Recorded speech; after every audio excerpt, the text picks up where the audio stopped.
தேவ சமூகத்தில் மிகவும் அன்பாய் கூட்டிச் சேர்க்கப்பட்ட அன்புக்குரிய சகோதர சகோதரிகளே, உங்கள் யாவருக்கும் நம்முடைய பரம்பிதாவாகிய தேவனாலும் நம்முடைய ஆண்டவராகிய இயேசு கிறிஸ்து நாமத்தினாலும் கிருபையும் சமாதானம் உண்டாவதாக என்ற அன்பின் வாழ்த்துக்களை இந்த அருமையான ஒரு மாலை பொழுது தெரிவித்துக் கொள்கிறோம். தேவனுடைய ஒரு பெரிதான கிருபையினாலே நாம் ஒவ்வொரு நாளும் ஒவ்வொரு சத்தியப்பானங்களெல்லாம் நம்முடைய அன்பு சகோதரர் வாயிலாக கேட்டுக்கொண்டு வருகிறோம். அந்த அடிப்படையிலும் கூட தேவன் இந்த நாளுக்குரிய சத்தியப்பாடத்தை நமக்கு கையெழுக்க சுத்தமாக இருக்கிறார். பாடத்தை பெற்றுக்கொள்ளும் முன்பாக நாம் ஒரு ஜெபத்துடன் கூட இந்த நாளுக்குரிய கூடிய ஆரம்பம் செய்யலாம். நாம் யாவரும் ஜெபிப்போம். வானாதி வானங்களில் வீட்டிலிருந்து இந்த பூமியில் உள்ள நம்முடைய பிள்ளைகளாக எங்களை அன்போடு வழிநடத்தி வருகிறதான எங்கள் அன்பின் பரிசுத்தமுள்ள பரம தகப்பனே, இரக்கமுள்ள தந்தையே, மன உருக்கம் நிறைந்தவரே, தேவரிதாமே இந்த ஒரு நாளையும் இந்த ஒரு பொழுதையும் எங்கள் வாழ்நாளிலே ஒரு நாளாக கூட்டி கொடுத்திருக்கிறப்பா. சத்திய வசனங்கள் எல்லாம் நாங்கள் புரிந்து கொள்ள முடியாத தேவனே, எங்கள் நல்ல ஞானத்தையும் உங்களுடைய பரிசாவையும் பரலோகத்திலிருந்து அளவில்லாமல் தந்து ஆசிரியர் கூட நிர்ஜயிக்கும் தாப்பனே. இன்றைய நாளிலும் சத்தியத்தை பேசக்கூடிய தாசனே, தேவரிதான நீர் மறைத்து உங்களுடைய வார்த்தையாக வெளியே கூட நிர்ஜயிக்கணும்ப்பா. சகோதரருக்கும் எங்களுக்கும் தேவையான பரிசாவை கொடுத்து ஆசிரியர் கூட நிர்ஜயிக்கணும் தாப்பனே. இந்த கூட்டத்தின் ஆறாம் முதல் முடிவு வரை உங்களுடைய தெய்வீக பிரசன்னம் எங்கள் ஒவ்வொருவரும் கொண்டு வலியுறுத்திடுமாய் எங்களுடைய கர்த்தரும் ரட்சகருமாக இருக்கக்கூடிய இயேசு கிறிஸ்துவின் வழியாக செபிக்கிற அன்பின் பிதாவே. அன்புக்குரிய சகோதர சகோதரர்களே, இன்றைய நாளில் தேவனுடைய நாமத்துக்கு மகிமையாகவும் நம்முடைய ஆத்மீக ஜீவியத்திற்கு பிரயோஜனமுள்ள வகையும் நாம் பார்க்கக்கூடிய ஒரு பாடத்துடைய தலைப்பு அப்போஸ்தலனாகிய பவுல் கொரிந்து சபைக்கு எழுதின 2ஆம் நிருபத்தை நாம் இன்னைக்கு பாடமாக பார்க்க போறேன். இந்த பாடத்தை நமது மத்தியிலே நான் தொகுத்து கொள்ள முடியாத நம்முடைய அன்பு சகோதரர் நிதின் பிரதர் அவர்களை சபையின் சார்பாக முன்னழைக்கிறோம். பாடத்துடைய தலைப்பு அப்போஸ்தலனாகிய பவுல் எழுதிய கொரிந்து சபைக்கு எழுதிய 2ஆம் நிருபம்.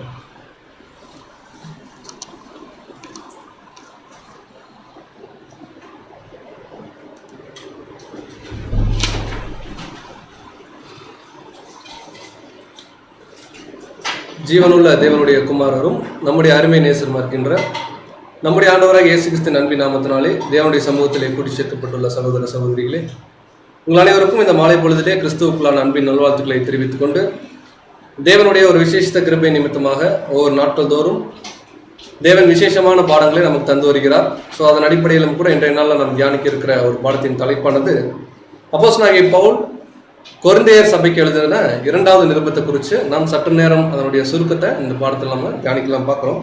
ஸோ அப்போஸ்தலனாகிய பவுல் எழுதின முதல் நிருபத்தை குறித்து இதுக்கு முன்னாடியே நம்ம பார்த்துருந்தோம். அப்போஸ்தலனாகிய பவுல் கொரிந்து பட்டணத்துக்கு எந்த டைமில் அந்த நிருபம் எழுதினார்னு முதல்ல அந்த காரியங்களை ரீகால் பண்ணிக்கிட்டு, செகண்ட் இந்த நிருபம் அவர் எப்போ எழுதியிருந்தார், இந்த நிருபத்தில் பவுல் நமக்கு என்ன சொல்கிறார் அப்படிங்கிற ஒரு காரியத்தை கூட நாம் பார்க்கலாம். 1 கொரிந்தியர் நிருபம் எல்லாருக்கும் ஞாபகம் இருக்கும் அப்படிங்கிற ஒரு விசுவாசத்தோடு என்ன பண்ணலாம்னா இந்த ஒரு பாடத்துக்குள்ள கடந்து போகலாம். ஸோ முதல் விஷயம், இந்த கொரிந்து அப்படிங்கக்கூடிய இந்த ஊர் எங்க இருக்கு, அப்போஸ்தலனாகிய பவுல் எப்போ இந்த ஊருக்கு போனார் அப்படின்னு பார்க்கும் பொழுது, அவருடைய 2வது மிஷினரி ஊழியம் பிரயாணத்துல அவர் என்ன பண்றாருன்னா தெசலோனிக்கா கடந்து கொரிந்து அப்படிங்கக்கூடிய ஒரு இடத்துக்கு போறார். நமக்கு தெரியும், மேப்ல கூட ஹைலைட் பண்ணியிருக்கோம். அந்த கொரிந்து அப்படிங்கக்கூடிய இந்த இடத்துல தான் அந்த ஜனங்கள் அங்கே வசிச்சு வந்தாங்க. ஸோ இந்த இடத்துல அப்போஸ்தலனாகிய பவுல் போய் ஏறக்குறைய ஒரு 1.5 வருஷம் அங்கே இருந்து ஆக்கில்லா பிரிஸ்கில்லா குறித்து கூட நம்ம பார்த்தோம். அவங்களோட சேர்ந்து என்ன பண்ணாருன்னா அங்கே ஊழியம் பண்ணி அங்கே ஒரு சபையை ஸ்தாபனம் பண்ணார். ஸோ இந்த ஜனங்கள் எப்பேற்பட்ட ஒரு ஜனங்களா இருந்தாங்க அப்படிங்கிறது கூட நம்ம இதுக்கு முன்னாடி பார்த்துருந்தோம்.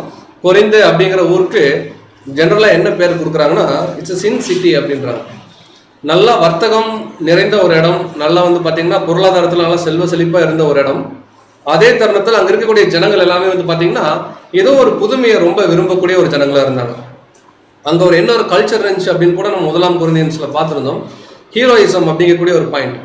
யாரெல்லாம் திடீர்னு ஃபேமஸ் ஆகுறாங்களோ அவர்களை அப்படியே ஃபாலோ பண்ணக்கூடிய ஒரு சூழ்நிலையில் கூட அங்கே ஜனங்கள் இருந்தாங்க. அதனால தான் 1 கொரிந்தியன்ஸ்ல அப்போஸ்தலனாகிய பவுல் சொல்லும்போது சிலர் பவுலை சேர்ந்தவன் என்றும், சிலர் அப்போலோவை சேர்ந்தவன் என்றும், சிலர் கேபாவை சேர்ந்தவன் என்றும். ஸோ யாருக்கு யார் பிடிச்சிருக்கோ அவங்கள ஃபாலோவராக மாறக்கூடிய ஒரு டைம்ல அங்கே இருந்தாங்க நம்ம பார்ப்போம். ஸோ இது ஒரு சின் சிட்டி அப்படிங்கிறத எதை வச்சு சொல்றோம் அப்படின்னு பார்த்தீங்கன்னா, அங்கிருந்த கல்ச்சர் ரொம்ப மோசமான ஒரு கல்ச்சராக இருந்துச்சு.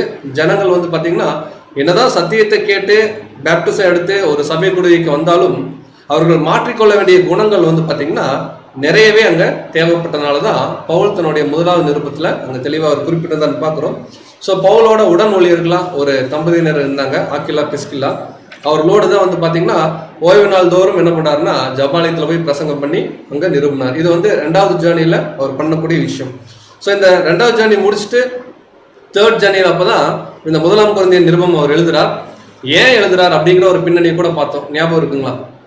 ஏன்னா இதை பார்த்தோம்னா இன்னைக்கு பார்க்கக்கூடிய புக்குடைய ஒரு கண்டினியூஷன் நமக்கு கொஞ்சம் கிடைக்கும். ஸோ முதலாவது கொரிந்தியன்ஸ் அந்த புக் வந்து ஏன் எழுதுறாரு அப்படின்னு பார்த்தீங்கன்னா, சில கம்ப்ளைண்ட்ஸ் அப்போஸ்தலனாகிய பவுலுக்கு வந்துச்சு அந்த சபை ஜனங்கள் மூலமா. இந்த மாதிரி சபையில சில பிரிவினைகள் இருக்கு, சபையில இருக்கக்கூடிய திருமண காரியங்களை குறிச்சும் அங்க இருக்கக்கூடிய ஒழுக்கக்கேடுகளை குறிச்சும் எங்களுக்கு சில சந்தேகங்கள் இருக்கு அப்படிங்கும் போது பவுல் இந்த விஷயங்களை கேட்டு என்ன பண்றாருன்னா அவர் நிருபம் எழுதுறார். ஸோ அவர் எங்கிருந்து எழுதினார்னா எபேசு அப்படிங்கிற ஒரு இடத்துல இருந்து எழுதினார். நீங்க சண்டே ஈவினிங் சப்ஜெக்ட் கவனிச்சிருந்தீங்கன்னா உங்களுக்கு ரொம்ப பிரயோஜனமா இருக்கும் இந்த பாடம். எபேசில் நடந்த கலகம் அப்படிங்கிற ஒரு டைட்டில் நம்ம பாடம் பார்த்தோம் இல்லைங்களா? அப்போஸ்தலனாகிய பவுலுக்கு அங்க எவ்வளவு பெரிய கஷ்டம் நடந்துச்சுன்னு. அந்த கஷ்டத்துக்கு முன்பாக என்ன பண்றாருன்னா இந்த முதலாவது நிருபம் எழுதுறாரு. 3 வருஷம் இருந்தார் எபேசுல. அப்போஸ்தலர் 18ஆம் அதிகாரத்துக்கு அப்புறம் 19ல வாசிச்சீங்கன்னா அந்த 3 வருஷத்துல இனிஷியல் ஸ்டேஜ்ல என்ன பண்றாருன்னா அந்த 3rd இயரோட இனிஷியல் ஸ்டேஜ்ல என்ன பண்றாருன்னா இந்த நிருபம் அவர் எழுதுறார். இப்ப நம்ம பாக்குறது முதல் கொரிந்தியர் எழுதினக்கூடிய விஷயத்த. ஸோ என்ன அவர் எழுதினார், எந்த டைம் அப்படின்னு பார்த்தீங்கன்னா கிபி 56 என்ன பண்றாருன்னா அவர் எழுதினார். ஸோ முதல் கொரிந்தியன்ஸ்ல என்ன படித்தோம் ஒரு 2 வீக்ஸ் முன்னாடினா 3 காரியம் 3D அப்படின்றத கூட நம்ம புரிந்து கொள்வதற்காக வச்சிருந்தோம். டிவிஷன்ஸ் இந்த சர்ச், டிஸார்டர்ஸ் இந்த சர்ச், டிஃபிகல்டிஸ், சபையில் இருக்கக்கூடிய பிரிவினைகள், சபையில் இருக்கக்கூடிய ஒழுக்கக்கேடுகள், சபையில் இருக்கக்கூடிய சிரமங்கள், இதை குறித்து தான் அப்போஸ்தலனாகிய பவுல் என்ன பண்ணாருன்னா ரொம்ப அருமையாக தன்னுடைய கடிதத்தில் சகோதரர்களுக்கு உண்டான ஆலோசனைகளை அவர் கொடுத்தாருன்னு பார்க்குறோம். ஸோ சபையில் இருக்கக்கூடிய பிரிவு என்னன்னு பார்த்தீங்கன்னா பவுல் அப்படின்னு ஒரு டீமு, அப்போலோன்னு ஒரு டீம் இருந்ததை நம்ம பார்த்தோம். சபையில் இருக்கக்கூடிய ஒழுக்கக்கேடு என்ன அப்படின்னு பார்த்தீங்கன்னா சபையில் அதாவது ஒரு சாதாரண ஜனம் கூட செய்யக்கூடாத ரொம்ப மோசமான ஒரு தவறை சபையில் ஒருத்தர் பண்ணிட்டாரு. ஆனாலும் அந்த சகோதரரை சபைக்குள்ளேயே வச்சுட்டு இவங்க ஏதோ ரொம்ப கேஷுவலாக இருந்திருக்காங்க. அவர் ரொம்ப கண்டிச்சு எழுதுறாரு. அப்படிப்பட்டவனா நீங்கள் சபையிலேருந்து என்ன பண்ணுங்க, விளக்குங்க, அவனோட நீங்கள் என்ன பண்ணாதீங்க, உட்காந்து கூட சாப்பிடாதீங்கன்னு எழுதுறாரு. ஸோ சபையில் இருக்கக்கூடிய சிரமங்கள் என்னங்கிறது கூட நம்ம பார்த்துருந்தோம். திருமண காரியங்களாகட்டும், விக்கிரகத்துக்கு படிச்சதை நம்ம என்ன பண்ணலாம், புசிக்கலாமா வேணாமா அப்படிங்கிற நிறைய காரியங்களை அப்போஸ்தலனாகிய பவுல் அவர் கொடுத்தது கூட நம்ம கவனிக்கிறோம். இதெல்லாம் வந்து பார்த்தீங்கன்னா முதல் கொரிந்தியன்ஸ்ல இதுக்கு முன்னாடியே நம்ம பாடமாக பார்த்துட்டோம். ஸோ இன்னைக்கு நம்ம பார்க்கக்கூடிய பாடம் வந்து பார்த்தீங்கன்னா இந்த 2ஆம் கொரிந்தியன் நிருபம் அப்போஸ்தலனாகிய பவுல் எப்போ எழுதுறார் அப்படிங்கிறதோட இந்த பாடத்தை ஆரம்பிக்கலாம். ஸோ அதே 3வது ஊழிய பிரயாணம் அப்போஸ்தலனாகிய பவுல் எபேசில் இருந்து முதல் கொரிந்தியன்ஸ் எழுதி ஒரு 6 மாசத்துக்குள்ள அவர் என்ன பண்றாருன்னா அங்க ஒரு பிரச்சனை கிளம்பி என்ன பண்றாருன்னா அடுத்த ஊருக்கு போறாரு. அங்க என்ன பிரச்சனை நடந்துச்சுன்றத கூட சண்டே நம்ம சப்ஜெக்ட்ல பார்த்துருந்தோம். அவர் கிளம்பி போகக்கூடிய இடம் என்னன்னு பாத்தீங்கன்னா மக்கதோனியா அப்படிங்கக்கூடிய ஒரு இடத்துக்கு போறாரு. Hour travel. அந்த மக்கதோனியால வந்து பாத்தீங்கன்னா ரொம்ப முக்கியமான ஊர்கள் இருக்கு. தெசலோனிக்கா இருக்கு, பிலிப்பு இருக்கு. உங்களுக்கு இந்த மேப்ல கூட ஹைலைட் பண்ணி காமிச்சிருக்கோம். நிறைய ஆராய்ச்சியாளர்கள் சிம்பிளா என்ன சொல்லிட்டாங்க, இந்த 2 கொரிந்தியர் நிருபம் வந்து மக்கதோனியால பவுல் எழுதினார். அதே வருஷம் தான், AD 56 தான், ஒரு 6 மாசம் வின்டர் சீசனுக்கு அப்புறம் எழுதுறாரு அப்படிங்கிற மாதிரி சொல்லியிருக்காங்க.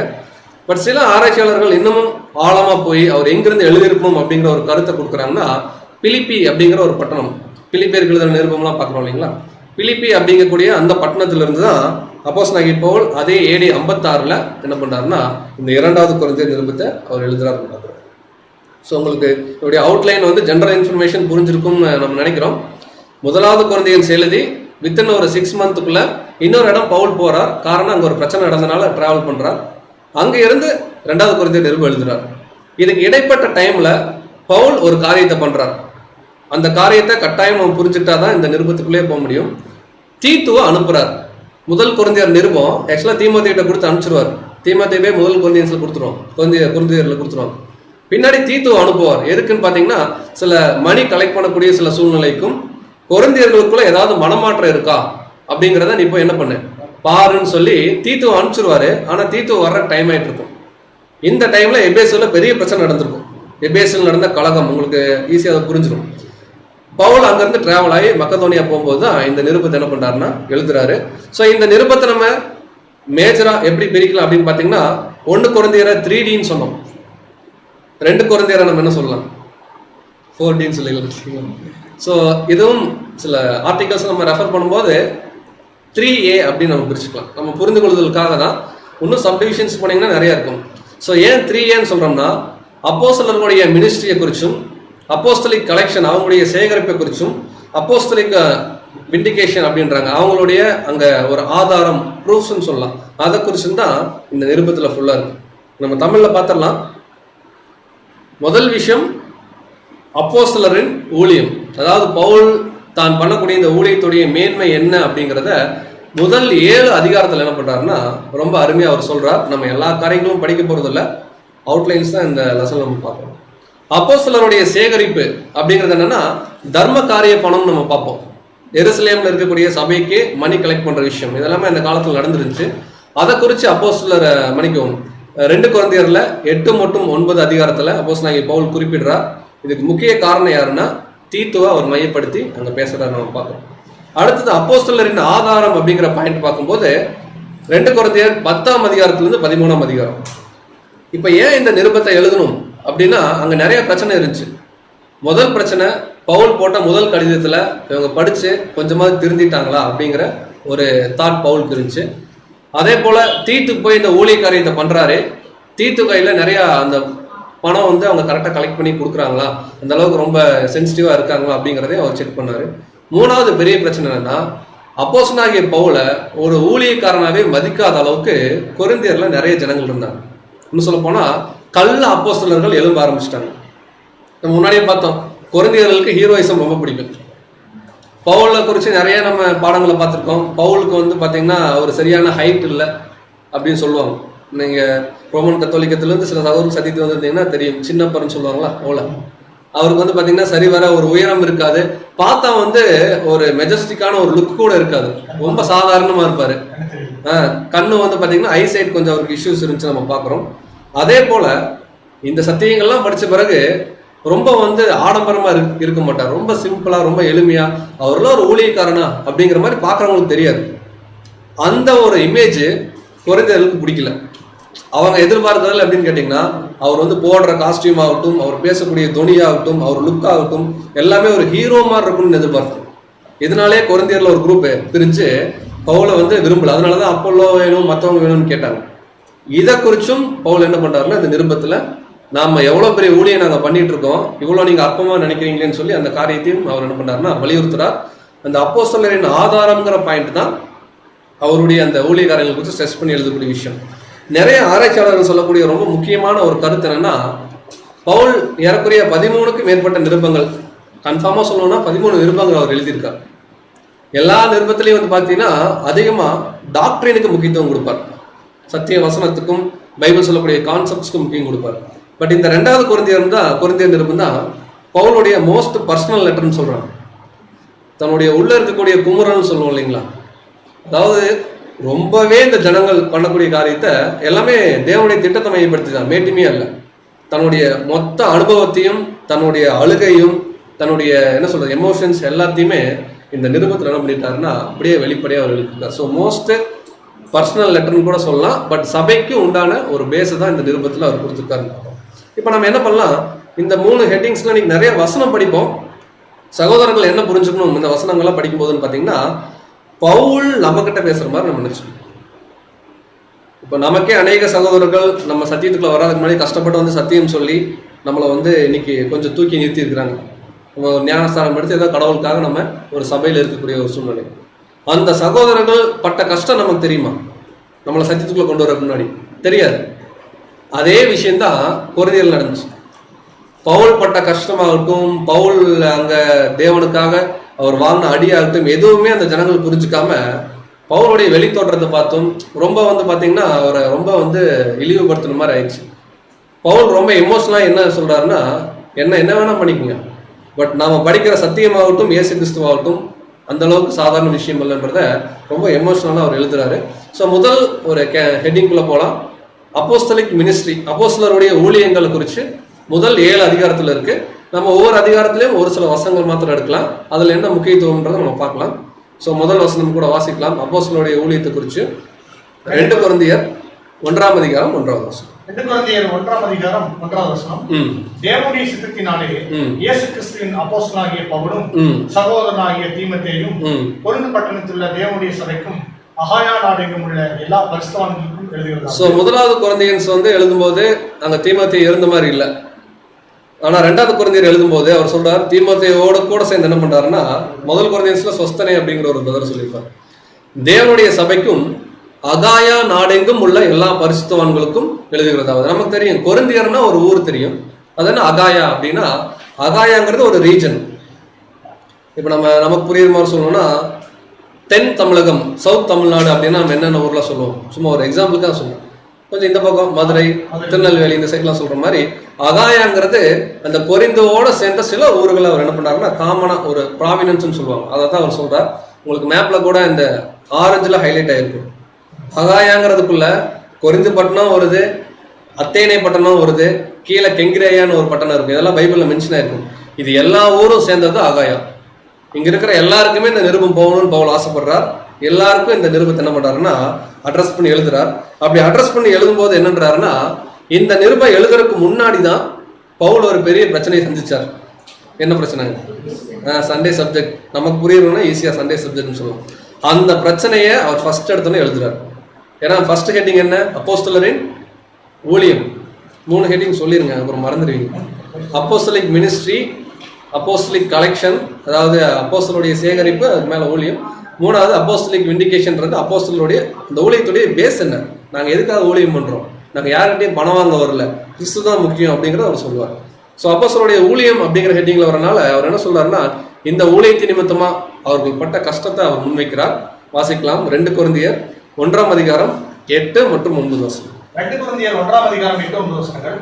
ஆகையால் சகோதரரே, ஆசியாவில் எங்களுக்கு நேரிட்ட உபத்திரவத்தை நீங்கள் அறியாதிருக்க எங்களுக்கு மனதில்லை. ஸோ அவர் சொல்றாரு, நம்மளே யோசிச்சு பாருங்களேன். இப்போ கொரோனா முடிஞ்சு, உதாரணத்துக்கு கொரோனாவே என்னன்னே தெரியாத சில பேருக்கு நம்ம போய் மீட் பண்றோம். சில சகோதரர் வராங்க, அவங்களுக்கு கேள்விப்பட்டதே இல்லை. அப்படிங்கும் போது அவங்களுக்கு என்ன சொல்லுவோம்? நாங்கள் ரீசெண்டா ஒரு பெரிய பிரச்சனை என்ன பண்ணிட்டு வந்திருக்கோம், சந்திச்சிருக்கோம். ஆனாலும் தேவன் எங்களை என்ன பண்ணல, கைவிடல, டெய்லி சப்ஜெக்ட் கொடுத்தாரு. இது நல்ல நல்ல விஷயங்கள் ஷேர் பண்ணோம் இல்லைங்களா? அதே மாதிரி பவுல் என்ன பண்றாருன்னா இந்த விஷயத்தை அவர் ஷேர் பண்றாரு. ஆசியாவில் எங்களுக்கு நேரிட்ட உபத்திரவத்தை நீங்கள் அறியாதிருக்க, நீங்க தெரிஞ்சுக்கொள்ளாம இருக்கிறதுக்கு எனக்கு மனசு இல்ல. வாசிங்க.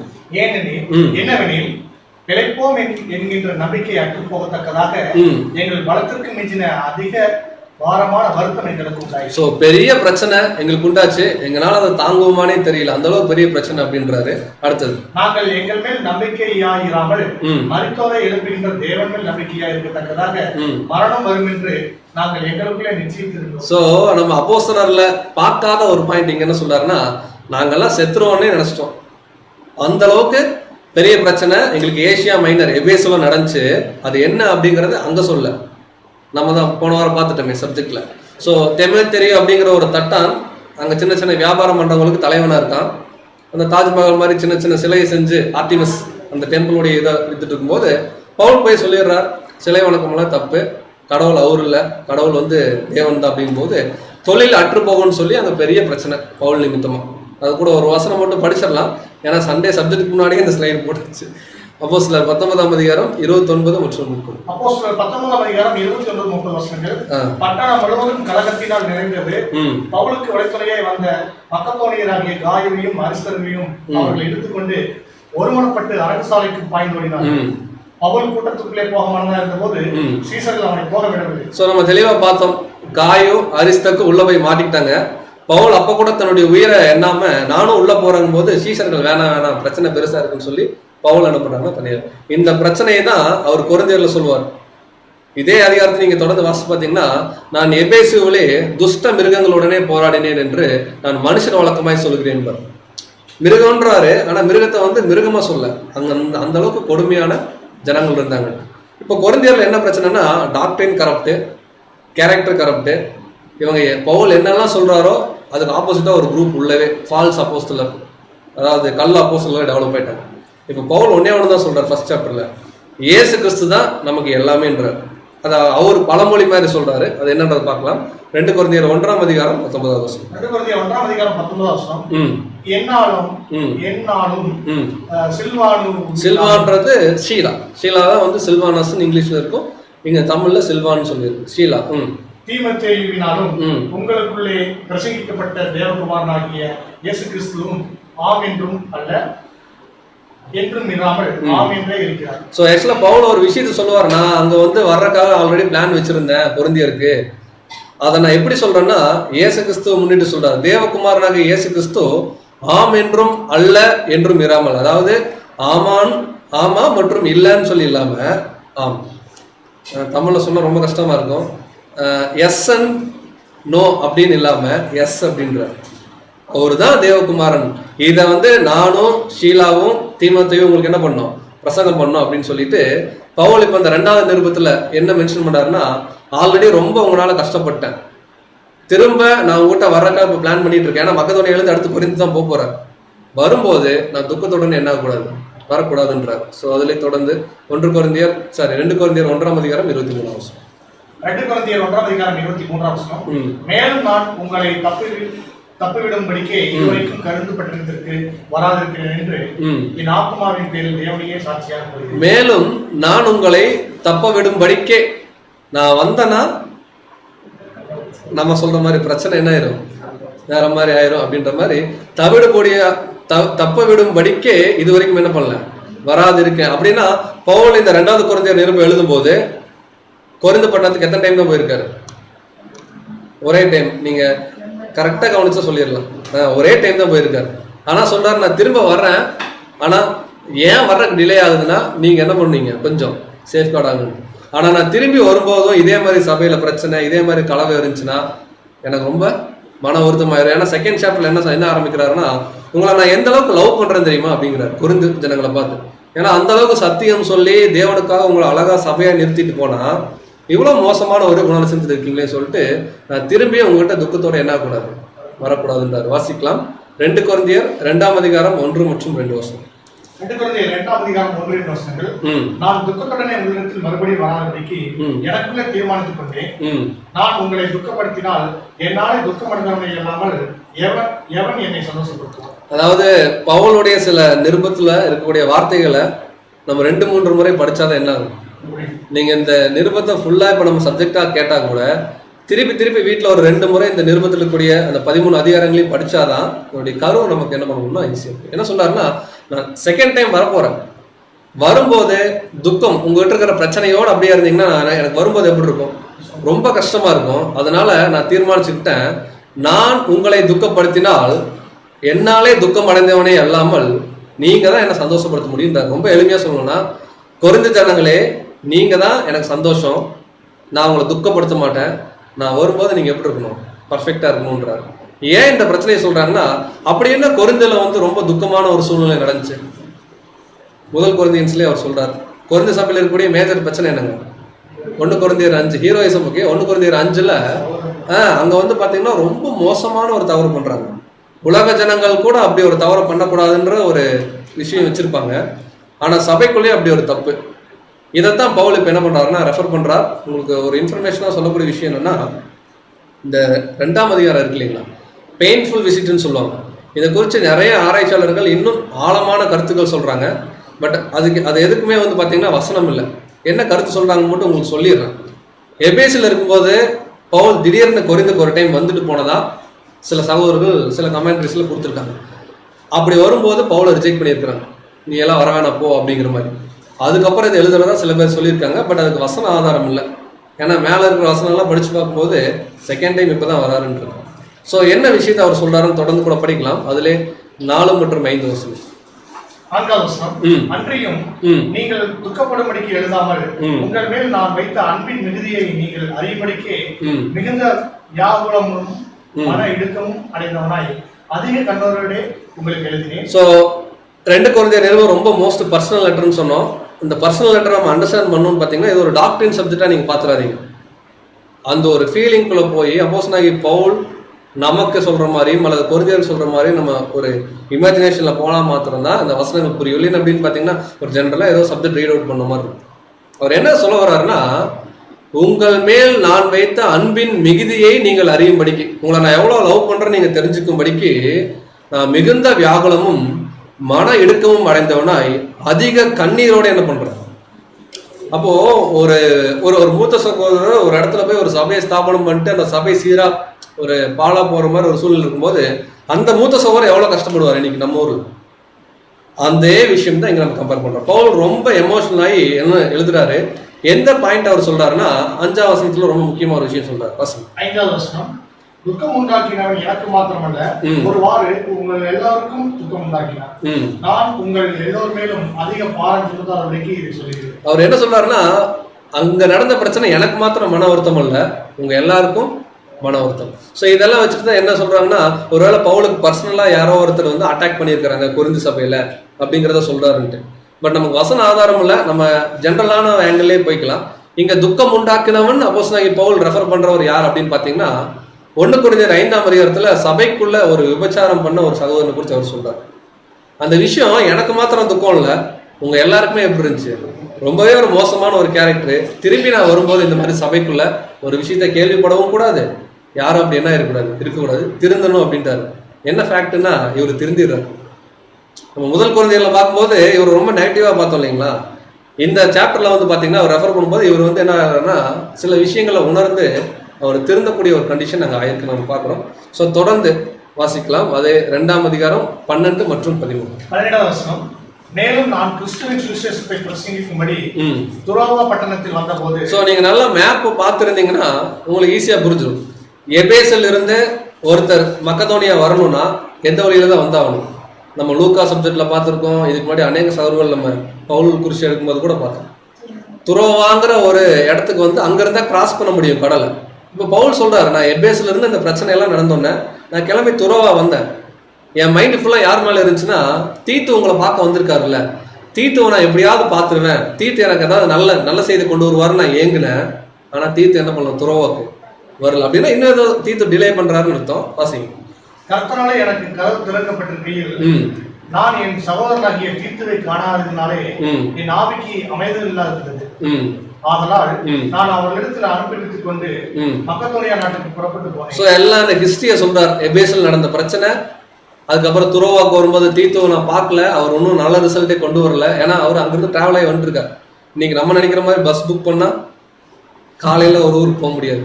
அங்க என்ன பிரச்சனையோ, அங்க கடல்ல வரும்போது கப்பல் பிரச்சனையா, இல்லை தரையில வரும்போது அந்த டிராவல் பண்ணக்கூடிய விஷயம் பிரச்சனையான்னு தெரியல. தீத்துவை நான் பார்க்கல, எனக்கு ரொம்ப ஒரு மாதிரி சாட்டிஸ்ஃபைடா இல்லை அப்படின்றாரு. ஆனாலும் நான் என்ன பண்ணிட்டேன், கடல் வழியா மக்கதோனியா வந்துட்டேன். இந்த மக்கதோனியால இருந்து அந்த நிருபம் எழுதுறாரு. இப்ப தீத்துவை நான் பார்க்கலன்னு சொல்லி வந்தோன்னே பவுல் என்ன எழுதுறாருன்னா, இந்த ஃபர்ஸ்ட் 7 அதிகாரம் என்ன தலைப்பின் கீழே பார்க்குறோம், கொஞ்சம் டஃபா இருக்கும், நீ அதனால ஞாபகம் வச்சுக்க. அப்போஸ்தலருடைய ஊழியம். அப்ப இவர் என்ன சொல்றாருன்னா, இவர் ஒரு ஊழியக்காரனாவே அங்க மதிக்கல அப்போஸ்தலனாகிய பவுல. கொரிந்தி சபையில தான் பிரச்சனையே. ஏன்னா இவருடைய மேபி ஹைட் பார்த்துருக்கலாம், இவருடைய தோற்றம், இவருடைய உடையெல்லாம் பார்த்துட்டு இவரெல்லாம் வேணாம், டாக்டர்னு பார்க்கல, இவரெல்லாம் வேணான்ட்டாங்க. இப்போ பவுல் சொல்றாரு, நம்ம பண்ற ஊழியம் எந்த மாதிரி ஊழியம் தெரியுங்களா? பழைய ஏற்பாடுல மோசே ஒரு விஷயம் பண்ணாரு அப்படின்னு ஆரம்பிக்கிறாரு. போய் சீனாய் மேலையில் போய் கற்பனை வாங்கிட்டு வந்தாரு. அது வந்து பழைய உடன்படிக்கை. அவர் தேவனுடைய சாயலை கண்டாரு, அவருடைய முகம் என்னாச்சு, பிரகாசமா இருந்துச்சு, ஜனங்கள்லாம் முக்காடு போட்டாங்க, எல்லாத்தையும் சொல்றாரு. இது அழிவுக்குரிய ஊழியன்ற. நம்ம இதுக்கு முன்னாடி நிறைய பாடங்களை படிச்சிருப்போம். நம்ம பார்க்கறது அழியாத ஒரு ஊழியம், இன்னும் சொல்ல போனா என்றென்றும் நிலைத்திருக்கிற ஒரு ஊழியம். ஏன்னா இதுதான் நம்மளை அழியாமைக்குள்ள கொண்டு போகுதுன்னு சொல்லி 3ஆம் அதிகாரம் முழுக்க எதை சொல்றாருன்னா, பழைய உடன்படிக்கை புதிய உடன்படிக்கைங்கிற ஒரு கான்செப்ட் சொல்றார். ஸோ பவுல் இங்க சொல்லக்கூடிய பாயிண்ட்டை வாசிக்கலாம். 2 கொரிந்தியர் 3ஆம் அதிகாரம் 1 மற்றும் 2 வசனம். 2 கொரிந்தியர் 3ஆம் அதிகாரம் 1 வசனங்கள். எங்களை நாங்களே மறுபடியும் மெச்சிக்கொள்ள தொடங்குகிறோம். ஏன்னா வேற வழியே இல்லை. இவங்க வந்து அப்போஸ்தலருடைய ஊழியத்தை ஒரு பொருட்டா என்னாதனால அந்த மேன்மையை சொல்லி ஆகணும். பவுல் சொல்றாரு, நான் திருப்பி எங்களை நான் மேன்மைப்படுத்தி பேசுறேன்னா அப்படின்னு ஆரம்பிக்கிறார். அல்லது சிலருக்கு வேண்டியதா இருக்கிறது போல உங்களுக்கு உபசார நிருபங்களை அனுப்பவும் உங்களிடத்தில் உபசார நிருபங்களை பெற்றுக்கொள்ளவும் எங்களுக்கு வேண்டியதோ. மற்றவங்க சொன்ன மாதிரி லெட்டர் போட்டு ஏதாவது வாங்குற மாதிரி நாங்களும் வாங்கணுமா, எங்களுக்கு தேவையா? அந்த மாதிரி எங்களுக்கு எந்த அவசியம் இல்லை. அடுத்தது, எங்கள் இருதயங்களில் எழுதப்பட்டும் சகல மனுஷராலும் அறிந்து வாசிக்கப்பட்டும் இருக்கிற எங்கள் நிருபம் நீங்கள் தான். ஒரே இதுதான் மோஸ்ட் பர்சனல் லெட்டர்னு ஏன் சொல்றேன்னா, என்னதான் கொரிந்தியர்கள் மோசமா இருந்தாலும் பாருங்க, ஒரு அப்போஸ்தலனுடைய கேரக்டர் அவங்க ரொம்ப ஒஸ்ட். நம்ம பார்த்தோம் இல்லைங்களா, இந்த மாதிரி எல்லாம் ஒஸ்டா இருப்பாங்களான்னு தெரியல. அவ்வளோ ஒஸ்டா இருக்கிற ஜனங்க கிட்ட பவுல் எப்படி சொல்றாருன்னா, எங்களுடைய இருதயம், பவுல் இங்க யாரெல்லாம் மென்ஷன் பண்ணாருன்னா, பவுல், தீமோத்தேயு, ஷீலா யாரெல்லாம் கூட இருக்காங்களோ எல்லாத்தையும், எங்கள் இருதயங்களில் எழுதப்பட்டும் சகல மனுஷராலும் எங்கள் இருதயத்தை என்ன இருக்கு, வாசிக்கப்பட்டும் இருக்கிற எங்கள் நிருபம். இதை குறித்து நம்முடைய மூத்த சகோதரர் தனியாக ஒரு பாடமே எழுதியிருக்காரு, ஒரு கேரக்டர் லெசன். பட் நம்ம அப்படி பார்க்கல, ஜஸ்ட் ஒரு ஆங்கிள் பார்க்கிறோம். இதை சொல்லிட்டு இப்ப நம்ம பண்ணக்கூடிய ஊழியத்துடைய மேன்மை என்னங்கிறத அவர் ஆரம்பிக்கிறார். வாசிக்கலாம். 2 கொரிந்தியர் 3ஆம் அதிகாரம் 3வது வசனம். நீங்கள் எங்கள் ஊழியத்தினால் உண்டாகிய கிறிஸ்துவின் நிறுவனமா இருக்கிறீர்கள் என்று வெளியங்கமா இருக்கிறது. அது மையினால் அல்ல, ஒரு ஜஸ்ட் ஒரு எழுத்தினால் அல்ல, ஜீவனுள்ள தேவனுடைய ஆவியினாலும் கற்பனையினால் அல்ல. கம்பேர் பண்றாரு. பழைய ஏற்பாடுல மோசே சீனாய் மலையில போய் வாங்கினார் இல்லைங்களா, அதை வந்து கம்பேர் பண்றாரு. அது கற்பலகையில் அல்ல, இருதயங்களாகிய சபையான பலகையிலேயே எழுதப்பட்டிருக்கிறது. ஸோ இதுக்கு முன்னாடி நேற்று கூட இந்த பாயிண்ட்டுக்கு சில ரெஃபரன்ஸ் பார்த்தோம். பழைய உடன்படிக்கைன்னு ஜென்ரலா பார்க்கும்போது அது சீனாய் மலையில் உண்டாச்சு. புதிய உடன்படிக்கை நம்ம எரேமியா 31ஆம் அதிகாரத்துல பார்க்கணும். இருதயத்துல தேவன் என்ன பண்றாரு, கொண்டு வந்து அவருடைய விஷயத்தை வைக்கிறாரு. இங்க அதான் சொல்றாரு, எங்க இருதயத்துலதான் நீங்க எழுதியிருக்கிறீங்க, அதாவது உங்களை நாங்க எழுதியிருக்குமே தவிர ஏதோ லெட்டர்ல எழுதுன மாதிரி நினைச்சுக்காதீங்க. ஸோ 2 உடன்படிக்கை ரெஃபர் பண்றாரு. ஒன்னு மோசேவின் மூலமா நடந்தது, இன்னொன்று வந்து பாத்தீங்கன்னா அப்போஸ்தலர் மூலமா நடந்தது. ஸோ பழைய உடன்படிக்கை வந்து நல்ல ஒரு மகிமைக்குரிய விஷயமா இருந்துச்சு. மோசே மலை மேல போனாரு, தேவனுடைய சாயலை பார்த்தாரு, முகம் ரொம்ப பிரகாசமாச்சு, அங்க ஆசிரியப்பு கூடாரு, எல்லாம் நல்லா இருந்துச்சு. ஆனா ஒரு ஸ்டேஜ்ல அந்த உடன்படிக்கை என்னாச்சு, ஸ்டாப் ஆயிடுச்சு. இப்ப புதிய உடன்படிக்கைக்குள்ள நம்ம எல்லாம் வந்திருக்கிறோம். அது அழிவுக்குரிய ஒரு காரியம். இதை நம்ம பார்க்காம விசுவாசிச்சு பண்றோம். இது என்றென்றும் அழியாது. ஸோ அதை விட இது ரொம்ப மேன்மைங்கிறது என்ன பண்றாருன்னா, ஸோ அவருடைய ஊழியத்துடைய முக்கியத்துவத்தை திரும்ப திரும்ப ஸ்ட்ரெஸ் பண்றாரு. ஏன் இதை அவங்களுக்கு சொல்லணும்னு பாத்தீங்கன்னா, எல்லாத்தையும் வாங்கிட்டு இப்போ நம்மளே யோசிச்சு பாருங்களேன், நமக்கு எல்லா டாக்டரினும் தெரியும், இன்னும் கொஞ்ச நாள்ல 140,000 பேர் முடிய போறாங்கன்னு தெரியும். ஆனா அந்த அளவுக்கு ஒரு சீரியஸ்னஸ், நான் பர்சனலா சொல்லிக்கிறேன், நீங்க உங்க மனசுல வச்சு, அந்த அளவுக்கு ஒரு சீரியஸ்னஸ் நமக்குள்ள இருக்கா? ஏதோ ஆஃப்டர் கொரோனா ஒரு 5% சேஞ்சஸ் இருக்கு, மேபி நம்ம அப்படிதான் சொல்லணும். இது பர்சனல் ஒப்பீனியன், நீங்க வேற மாதிரி வச்சுக்கோங்க. ஒரு 5% வந்து சேஞ்சஸ் இருக்கே தவிர சபை முடிய போகுது, சீக்கிரம் நம்ம ரெடி ஆகணுங்கிற இன்னும் அந்த ஒரு ஹரிபரி நமக்குள்ள இல்லாம இருக்கிறத நம்ம சட்டுன்னு சில டைம்ல நமக்கே அது ஃபீல் ஆகுது. பவுல் இதை அசஸ் பண்றாரு, நம்ம பண்ணக்கூடிய ஊழியம் புதிய உடன்படிக்கை கீழே வருது, இது ஒரு மகிமைக்குரிய ஒரு ஊழியம், இது அழிந்து போகிற ஊழியம் அல்ல, அழியாத ஒரு ஊழியம் அவர் சொல்லிட்டு, இந்த ஊழியம் பண்ணும்போது உங்களுக்கு சோர்வு வரும், எங்களுக்கு வருது, ஆனா சோர்ந்து போகாம எப்போ என்ன பண்ணணும், ஊழியம் பண்ணணும்னு சொல்லி 4ஆவது அதிகாரத்தில் இதோடைய கண்டினியூஷனை கொடுக்குறார். வாசிக்கலாம். 2 கொரிந்தியர் 4ஆம் அதிகாரம் 1 மற்றும் 2 வசனம். 2 கொரிந்தியர் 4ஆம் அதிகாரம் 1 வசனங்கள். இப்படிப்பட்ட ஊழியத்தை உடையவர்களாகி நாங்கள் இரக்கம் பெற்றிருப்பதால் சோர்ந்து போகிறதில்லை, வெட்கமான அந்தரங்க காரியங்களை நாங்கள் வெறுத்து. ஸோ இங்க நமக்கும் லெசன்ஸ் கொடுத்துட்டே இருக்காரு. இந்த மாதிரி ஒரு ஹை காலிங்குள்ள நம்மளும் வந்திருக்கிறோம். இன்னைக்கு பவுல் அவரை பேஸ் பண்ணி எழுதுறாரு, நாங்கள் இரக்கம் பெற்றிருப்பதால் சோர்ந்து போகிறதில்லை. லாக்டவுன்ல நமக்கு என்ன வருதுங்க, சம்டைம்ஸ் சோர்வு வருது. இப்போ கூட சகோதரர்கிட்ட டிஸ்கஸ் பண்ணிருந்தோம். டெய்லி சப்ஜெக்ட்ஸ் கேட்குறோம், டெய்லி வந்து ஏதோ ஒரு வகையில் கடவுளுக்காக ஏதோ பிரியமா இருக்குன்னு நினைக்கிறோம். ஆனால் இருந்த போதிலும் ஏதோ ஒரு கார்னர்ல நம்ம என்ன இருக்கிறோம், சோர்ந்து போயிருக்கோம். ஒருவேளை சகோதரர்களை முகமுகமா பார்க்காதனாலே நம்ம தெரியல, நமக்குள்ள சின்ன சோர்வு இருக்கு, அதையும் கலந்து போடணும் இல்லைங்களா. அவர் சொல்றாரு, நாங்கள் சோர்ந்து போகிறது இல்லை, வெட்கமான அந்தரங்க காரியங்களை நாங்கள் என்ன பண்றோம், ரொம்ப ஓப்பனா எழுதுறாரு. எல்லா மோசமான விஷயத்தையும் நாங்கள் என்ன அந்த அந்தரங்க காரியங்களை வெறுத்து தந்திரமாய் நடவாமல், தேவவசன சிம்பிளா என்ன சொல்றாருன்னா, நாங்க எதையுமே மறைக்கல, நாங்க எல்லா காரியத்தையும் தவறான விஷயத்தெல்லாம் விலக்கி வச்சுட்டு எது சத்தியமோ அதை உங்களுக்கு சொன்னோம். மற்றவங்க மாதிரி வந்து மேல் பூச்சா என்ன பண்ணல, பூசலன்னு சொல்லி எங்களை நாங்களே உத்தமர் என்று விளங்க பண்ணணும்னு சொல்லிட்டு இப்போ அடுத்த பாயிண்ட் ஆரம்பிக்கிறார். இதெல்லாம் நாங்க உங்களுக்கு சொன்ன நினைக்கிறீங்களா? நாங்க என்ன பண்றோம் உங்களுக்கு சொல்ல. இந்த மகத்துவமான காரியம் எங்களாய் உண்டாயிராமல் தேவனால் என்ன இருக்கு, எங்களுக்கு உண்டாயிருக்கு. இதை வந்து மண் பாண்டமாகிய இந்த சரீரத்துல அந்த பொக்கிஷத்தை என்ன பண்ணியிருக்கிறோம், நம்ம அடிக்கடி பாடத்துல பாக்குறோம். அதை வந்து இந்த ஒரு பேக்ரவுண்ட்ல அவர் சொல்றார். தொடர்ந்து அதுலயே 7 மற்றும் 11 வசனம். 2 கொரிந்தியர் 4ஆம் அதிகாரம் 7ஆம் வசனம். இந்த மகத்துவமுள்ள வல்லமை எங்களால் உண்டாயிராமல் தேவனால் உண்டாயிருக்கிறது என்று விளங்கும்படி இந்த பொக்கிஷத்தை மண் பாண்டங்களில் பெற்றிருக்கிறோம். 11ஆம் வசனம் ரொம்ப முக்கியமான வசனம். எப்படி எனில் சாவுக்கினமான எங்கள் மாம்சத்திலே இயேசுவினுடைய ஜீவனும் விளங்கும்படிக்கு உயிரோடு இருக்கிற நாங்கள் எப்பொழுதும் இயேசுவின் மரணத்திற்கு ஒப்புக் கொடுக்கப்படுகிறோம். அதாவது பவுல் என்னெல்லாம் தன்னுடைய மனசுல இருக்கிறத கொட்டி தீக்கணுமோ தீர்த்துட்டார். நீங்க வேற எந்த நிருபம் வேணா அப்போஸ்தலனாகிய பவுலோட தான் நீங்க ரெஃபர் பண்ணி பாருங்களேன். இந்த அளவுக்கு ரொம்ப வந்து உள்ள போய், அதாவது ரொம்ப கீழே இறங்கி சொல்லி அவங்களுக்கு புரிய வைக்க வேண்டிய அவசியம் இருக்காது. பிலிப்பியருக்குலாம் நம்ம பாக்குறோம், அவங்க டிஃபால்ட்டாவே நல்லவங்களா இருந்தாங்க. எபேசியர்ல பாத்தீங்கன்னா அன்பா இருந்தாங்க. சில கலாத்தியர் சில பேர் தான் கொஞ்சம் மோசமா இருந்தாங்க. அது கலாத்தியர்ல கூட என்ன பிரச்சனை இருந்துச்சு நம்ம பார்த்தோம்னா டாக்டரின் பிரச்சனை தான், விருத்த சேதனை பண்ணலாமா வேணாமா.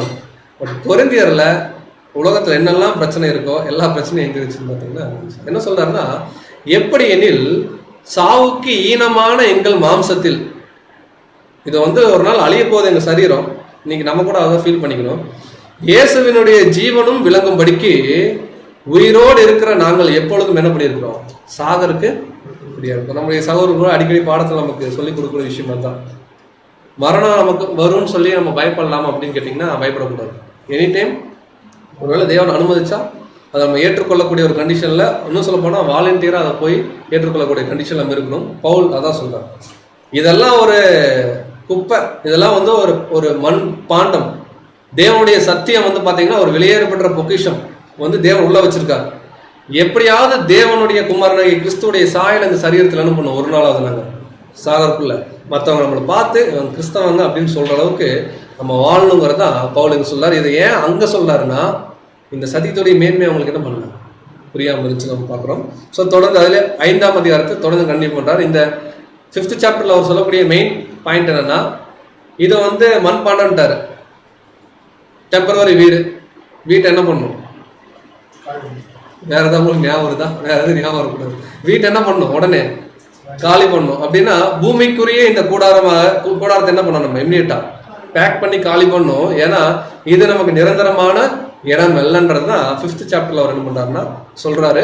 ஸோ தொடர்ந்து அதுல ஒரு சில வசனம் மட்டும் படிக்கலாம். 2 கொரிந்தியர் 5ஆம் அதிகாரம் 12 மற்றும் 13. 2 கொரிந்தியர் 5ஆம் அதிகாரம் 12-13 வசனங்கள். இதனாலே நாங்கள் உங்களுக்கு முன்பாக எங்களை மறுபடியும் மெச்சிக்கொள்ளாமல், திரும்ப பவுல் வந்து பாத்தீங்கன்னா இதெல்லாம் நான் சொல்லக்கூடாதுதான், ஆனால் என்ன பண்றேன், ஏன் வேற வழியே இல்லை, அந்த அளவுக்கு அவங்க ரொம்ப இருந்திருக்காங்க. மெச்சி கொள்ளாமல் இருதயத்தில் அல்ல வெளி நேசத்தில் மேன்மை பாராட்டுகிறவர்களுக்கு எதிரே எங்களை குறித்து நீங்கள் மேன்மை பாராட்டும்படிக்கு எதுவாய் புரிஞ்சுங்களா? ஹீரோயிசம் எப்படி இருக்கும்? இப்போ ஹீரோ எப்படி இருப்பாரு? வெளி வேஷம், அவருக்கு ஒரு காஸ்டியூம் போட்டுருவாங்க இந்த மாதிரி. அதை சொல்றாரு, வெளி வேஷத்திலே மேன்மை பாராட்டுகிறவர்களுக்கு எதிரே. நாங்கள் ஏன் அதை சொல்றோம்னா, சில பேர் நீங்க நினைச்சிருக்கிறீங்க இல்லைங்களா, ஆக்சுவலா அப்போலோ பத்தி அங்க சொல்ல. அப்போலோ பேதுருவெல்லாம் நல்லவங்க தான். சில ஃபால்ஸ் அப்போஸ்தலர்களை அவங்க மோட்டிவேட் பண்ணியிருக்காங்க. சில பேர் இதை பயன்படுத்தி சபைக்குள்ள வந்துட்டாங்க. இப்போ உதாரணத்துக்கு சொல்லணும்னு பார்த்தீங்கன்னா, தீத்து மணி கலெக்ட் பண்ண போறாருல, தீத்து பேர்ல இன்னொரு ஆள் அங்கே வந்துடும். நாங்களும் மணியெல்லாம் கலெக்ட் பண்ணி கொண்டு போய் கொடுக்க போறோம்னு சொல்லி உள்ளுக்குள்ள வந்து இவங்க தான் கள்ள அப்போஸ்தலர்கள், கபடமுள்ள வேலையாட்கள். இப்போ அவங்கள பத்தி தான் பவுல் சொல்லிருக்காரு. என்ன சொல்றாருன்னா, அவங்களுக்கெல்லாம் நீங்க ஆப்போசிட்டா நிக்கணுங்கிறதுக்காக தான் இதை நாங்க என்ன பண்றோம் சொல்றோம். அடுத்து பாசிங்க, ரொம்ப அருமையா இருக்கும். 13ஆம் வசனம்.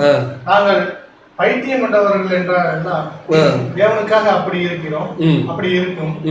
தெளிந்த புத்தியுள்ளவர்கள் என்றால் உங்களுக்காக அப்படி. ஒருவேளை நாங்க வந்து பைத்தியம் கொண்டவர்களா இருந்தா தேவனுக்காக நாங்க அப்படி இருக்கோம்னு நினைச்சுக்கோங்க. தெளிந்த புத்தியுள்ளவர்கள் என்றால் அது யாருக்கு? உங்களுக்காக. ஏன்னா நீங்க அப்பதான் என்ன ஆவீங்க? தெளிவாவீங்க. இதெல்லாம் ரொம்ப அருமையா சொல்றார். தொடர்ந்து அதுலயே ஒரு முக்கியமான வசனம் மட்டும் 14. இதுதான் 5th சாப்டருடைய பாயிண்ட். கிறிஸ்துவுடைய அன்பு எந்த அளவுக்கு எங்களை இந்த சத்தியத்துல மோட்டிவேட் பண்ணுது அப்படிங்கறத அவர் மென்ஷன் பண்றார். 14வது வசனம், கிறிஸ்துவுடைய அன்பு எங்களை நெருக்கி ஏவுகிறது, ஏனென்றால் எல்லோருக்காகவும் ஒருவரை மரித்திருக்க எல்லோரும் மரித்தார்கள். சோ ரொம்ப எளிமையா அவர் சொல்லக்கூடிய பாயிண்ட் என்னன்னா, நம்ம பண்ற ஊழியத்துடைய மேன்மை என்ன, நான் திரும்பி வரும்போது துக்கத்துடனே வரக்கூடாது, நாங்க எபிசில பல பிரச்சனையை சந்திச்சு வந்தோம், இதெல்லாம் சொல்லிட்டு வரும்போது நாங்க பண்ற இந்த ஊழியத்துடைய மேன்மை நீங்க முதல்ல புரிஞ்சுக்குங்க. இது வந்து வெளி தோற்றத்துல பண்ற ஊழியம் கிடையாது, நீங்க நினைக்கிற மாதிரி ஒரு ஹீரோயிசம் பாயிண்ட் கிடையாது. இது எல்லாமே மனசு சம்பந்தப்பட்ட விஷயம், இது எல்லாமே புதிய உடன்படிக்கை சம்பந்தப்பட்ட விஷயம். இதுக்கெல்லாம் நாங்க இவ்வளவு ரிஸ்க் எடுக்கிறோம், இவ்வளவு கஷ்டத்துல வந்து உங்களுக்கு சத்தியம் சொல்றோம். இதெல்லாம் ஏன் அப்படின்னா ஒரே விஷயம் தான், கிறிஸ்துவனுடைய அன்பு எங்களை என்ன பண்ணுது? நெருக்கி ஏவுது. நான் ஏன் இந்த லெட்டரை போறேன்னா அது கூட கிறிஸ்துவோடைய அன்பு தான் சொல்லி அவர் என்ன பண்றாருன்னா மென்ஷன் பண்ணி, தொடர்ந்து 6ஆம் அதிகாரத்துல கூட என்ன சொல்றாருன்னா, அவர் ஊழியம் பண்ணும்போது எவ்வளவு கஷ்டப்பட்டாங்க நிறைய சொல்றாரு. நிறைய கஷ்டப்பட்டிருக்காரு பவுல். அது ஒரு பாயிண்ட் போட்டு வாசிக்கலாம். 2 கொரிந்தியர் 6ஆம் அதிகாரம் 10-11. 6ஆம் அதிகாரம் 10-11 வசனங்கள். துக்கப்படுகிறவர்கள் என்னப்பட்டாலும் எப்பொழுதும் சந்தோஷப்படுகிறவர்களாயும், தரித்திரர் என்னப்பட்டாலும் அநேகரை ஐஸ்வர்யவான்கள் ஆக்குகிறவர்களாகவும். ஆக்சுவலா ஒரு எக்ஸ்ட்ரீம்ல பவுல் என்ன தெரியுங்களா நினைச்சிட்டாங்க, நான் முன்னாடியே சொன்ன மாதிரி பவுல் கட்டாயமா ஒரு எளிமையான உடை தான் போட்டிருப்பாரு. அவர் பார்த்தா ஒரு பணக்கார லுக் இருந்திருக்காரு. ஏன்னா சத்தியத்துக்காக எல்லாத்தையும் தூக்கி போட்டார். அப்ப பார்க்கும்போது ஒரு தரித்திரர் மாதிரி வந்திருப்பாரு. இந்த ஜனங்களுக்கெல்லாம் எப்படி அங்க போதிச்சிட்டாங்க அப்படின்னா, பாரு ஒரு ஆள் வராருல்ல, அவர் வந்து அப்போஸ்தலன்லாம் கிடையாது, அவர் ஏதோ சத்தியம் சொல்ற மாதிரி சொல்லிட்டு காசை வாங்கி இந்த பேக்கெட்ல போட்டு போறக்கு வராரு, அவர் கிட்டத்தட்ட ஒரு தரித்திரன்ற மாதிரி சொல்லிட்டாங்க. பவுல் அவ்வளோ சத்தியம் சொல்லி கொடுத்த எல்லாத்தையும் ஒரே செகண்ட்ல என்ன பண்ணிட்டாங்கன்னா அங்க இருக்கிற கள்ள அப்போஸ்தலர்கள் வேற மாதிரி பண்ணிட்டாங்க. அவர் சொல்றாரு, தரித்திரர் என்னப்பட்டாலும் நிறைய பேர் என்ன பண்ணிருக்க சத்தியத்துக்குள்ள நாங்கள் கொண்டு வந்திருக்கோம், அநேகரை ஐஸ்வர்யவான் ஆக்குறவர்களாகவும், ஒன்றுமில்லாதவர்கள் எனப்பட்டாலும் சகலமும் என்ன பண்ணுது? இப்ப சொல்றாரு 11ஆம் வசனம் வாசிங்க. 11ஆம் வசனம், கொரிந்தியரே. எப்போ இந்த மாதிரி ஒரு பேரை சொல்லுவோம்? ஒரு விஷயம் எழுதிட்டே இருக்கிறோம், திடீர்னு ஒரு பேரை நம்ம மென்ஷன் பண்றோம்னு பாத்தீங்கன்னா எப்பன்னா ரொம்ப எமோஷனல் ஆகும். நீங்க யோசிச்சு பாருங்க. இப்ப நமக்கு அந்த லெட்டர் ஃபார்மேட்டில் ஒருவேளை நம்ம மெசேஜ் அனுப்பக்கூடிய ஒரு சூழ்நிலை, நம்ம குடும்பத்தில் சில கருத்து பரிமாற்றத்தில் இருக்கும்போது ரொம்ப சீரியஸாக நம்ம தான் சொல்லும்போது சில டைமில் பேர் மென்ஷன் பண்ணுவோம். நீ பிரதர் நீங்கள் கொஞ்சம் கேளுங்க அப்படிம்போம். சில டைம் நம்மளுடைய சகோதரர் பேரை சொல்லி கூட அந்த அந்த ஒரு பாயிண்ட் சொல்லுவோம். ஏன் அப்படின்னா அது அந்தளவுக்கு வேல்யூடு, அந்தளவுக்கு ஒரு மனசுடைய தாக்கத்தை வெளிப்படுத்துவார். இதான் சொல்கிறாரு, கொரிந்தியரே எங்கள் வாய் உங்களோடய பேச என்ன பண்ணியிருக்கு, நாங்கள் பேசி தான் ஆகணும், நாங்கள் எல்லாத்தையும் சொல்லிடுறோம், ஆனால் எங்கள் மனசு எப்படி இருக்கு, ரொம்ப சந்தோஷத்தில் பூரித்து இருக்கு அப்படின்னு சொல்லி அவர் மென்ஷன் பண்ணுறாரு. ஸோ 6ஆம் அதிகாரம் முழுக்க இந்த பாடல்கள் குறித்து அவர் சொல்கிறார்.